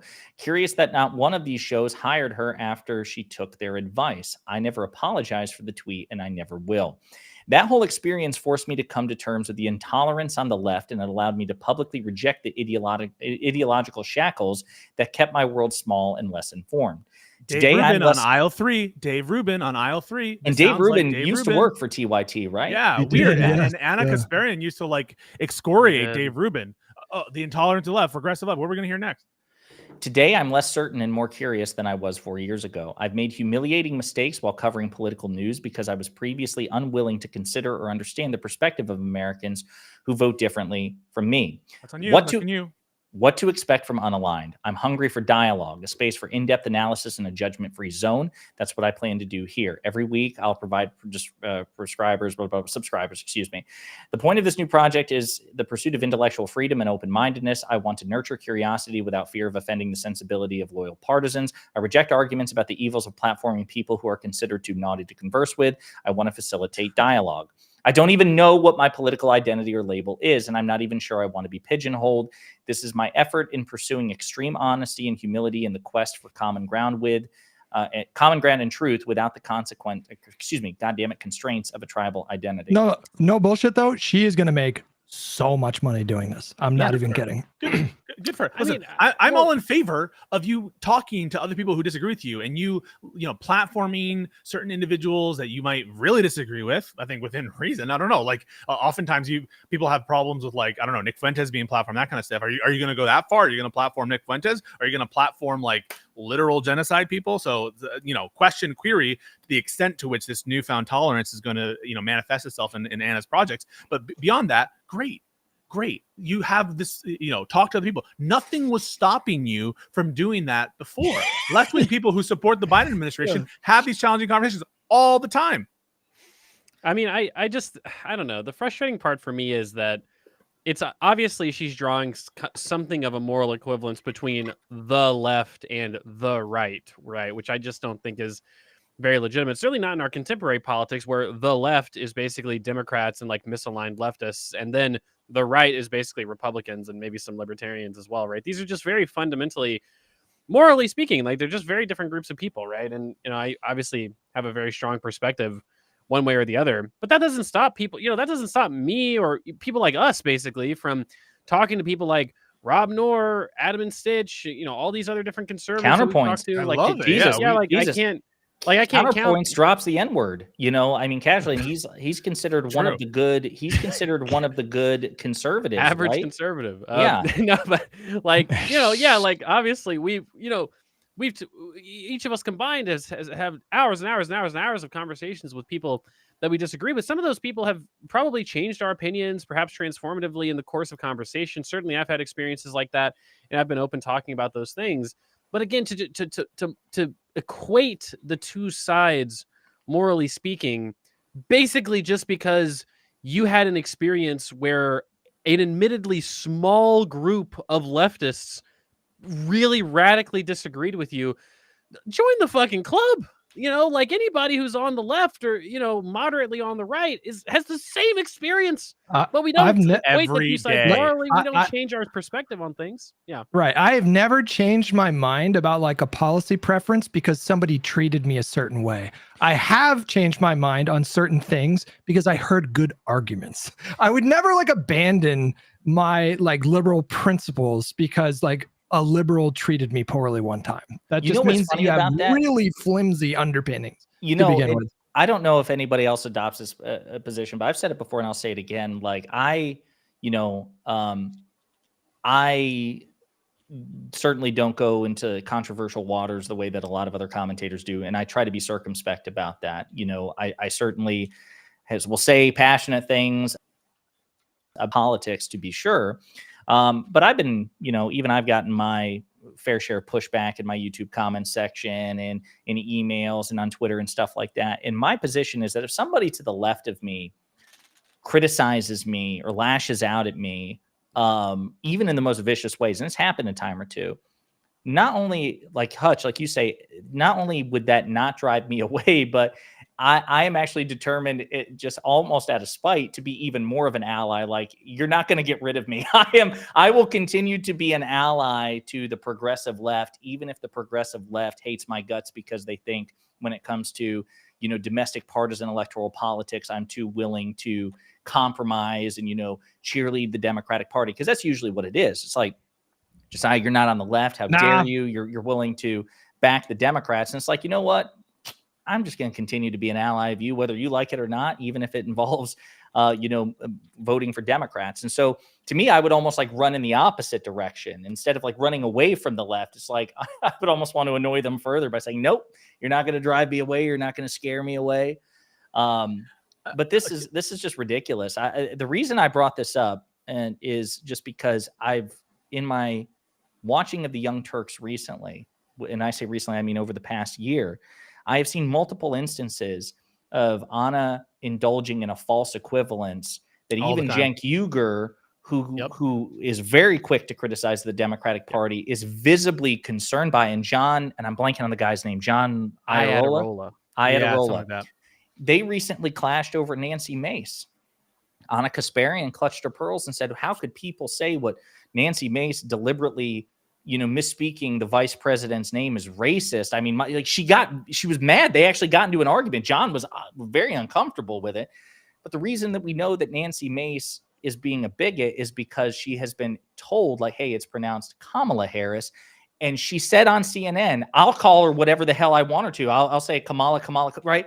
And so rich coming from someone who's like butthurt about birthing person. Someone called her a birthing person, and she's crying on Twitter. I'll never apologize for this leftist being leftist. And you're like, no, I'll call Kamala whatever I want, and no one can fucking stop me. Like, give me a Nancy Mace was the one to say that, and Anna was defending it, right? So but also, like, even for example, when Democrats in the House a couple of months ago proposed legislation to rename a federal penitentiary in Florida after Trump, in response to Republicans proposing a bill to rename Dulles Airport and I think the Gulf of Mexico after Trump, she was pissed, and she bitched more at Democrats than Republicans. And Cenk was like, well, they only did it in response. And she's like, it doesn't matter. They should be using their time and their effort to deliver for the American people, which would make so much sense. I would totally agree with her if Democrats were in the majority in the House. I want to respond to one of my commentators, debase her specifically. So number one, Anna Kasparian has never been impressive, and it tells in her prose. She's not a great writer. She's not a great thinker. She's not a great commentator. She has never presented herself as an ally a steadfast ally of the Democrat Party or the resistance to Trump ever. She's equivocated, constantly giving both equivocated and giving false equivalences. This paper, one, what's left unsaid is the insane movement on the right. And then many of the people who I guess she's going to platform now are completely degenerate fucking MAGA people who, fine, I love engaging with those people, but stop pretending that there's some like big wellspring of very interesting thought on the MAGA right that you want to cater to. That's number one. Number two is the pretense that she is going to radically change her views, or that the Democrats or people who are like anti-Trump, equating the anti-Trump movement to the leftist identity politician people who like criticized her. It's all a big conflation. It's poorly written. It's clearly extremely personal, and it's small-minded. You should think bigger than like what you personally affected you and the kind of, I don't know, the interpersonal interactions you've had with like your HR. That should be what's guiding your discourse, like your ideas, your thoughts about what makes like a healthier community, not whether or not I'm sorry to say, like a homeless person accosted you and sexually assaulted you. That should not be what's governing your ideas, concepts about political discourse. It just shouldn't. I think it's a testament to how much time you spend in right-wing circles that you like to call it the Democrat Party. Oh, do I say? Yeah, sorry. Because I'm in this. I watch Fox News. I listen to all the MAGA commentators. I do my best to stay apprised and to have engagement with the right wing all the time. That option was always available to you, Anna. The fact that you think that you were being like closed off or people were not listening to you because they didn't let you engage with people, that's just totally false. And by the way, the Young Turks does that. Cenk Uygur absolutely engaged with the other side. They talk to Charlie Kirk all the time. You guys are face to face at the DNC. You guys are always connecting with right-wing people, disagreeing with them, interacting with their news. So my impression of the Young Turks has never been this hermetically sealed news organization that is just an echo chamber. Or they have a view. Certainly, they have certainly a view, a worldview. Because Pisco, what she's saying, it feels like what she's saying is that she doesn't feel like the left is open for conversation, that she feels like she has disagreed with some parts of it. And her rhetoric has spoken to this in many of her videos where she says, man, it just feels like you disagree with the leftists on 1% of things and all of a sudden they're ready to crucify you. There's obviously some portion of leftists who are like that. But again, even she admits it's a small group of people. Look, take Ro Khanna as an example. Ro Khanna will go on TYT, get screamed at for 15 minutes in a row. 6 weeks later, he's right back on TYT. Like there's a shitload of people that are on the left of the center spectrum who are perfectly reasonable. There are people who are radically further to the left than people on TYT, people on this show, who are perfectly willing to sit down, have a casual conversation, explain their viewpoints, not engage in this sort of toxic debate bro mindset. It's just this is like, I think the summary, it sounds like, of our foundational criticism is why, she's a big figure. Obviously, it's not like when we say small group, I'm sure she gets a nominally large amount of DMs or mean YouTube comments or emails or whatever it is. But if she intellectually recognizes that this is a very small minority of people on the left then of course it shouldn't change fundamentally her view of the left, right? That doesn't follow. That doesn't make any sense. I do have to go here, guys, but just so you know, somebody tagged us on Twitter just now with a cheat sheet for all the redacted names. Yeah. Oh, sick! I need that. Yeah, that's super helpful. Last thing before Hutch leaves, the one final thing I want to say about this is it implies when she says I felt like I couldn't criticize the left, it implies that she was kind of being a little deceptive in her coverage during that time, that she was holding back actual criticism she had. And if that's the case, I think that's shameful. And I honestly think that there's no excuse for it, because TYT always seems like a platform where you could criticize the corporate left, and that always has seemed to be their intention. And so to the extent that she feels like she's been holding back, that's on her, not on anyone else who's anti-Trump. Yeah. Well, we'll definitely track her journey. Maybe it won't go the way we think it is, but just wanted to share that with you. Folks, I appreciate it. Please be sure to like and subscribe everyone's Twitch and YouTube, and go on Twitter, and appreciate it. And we'll see you next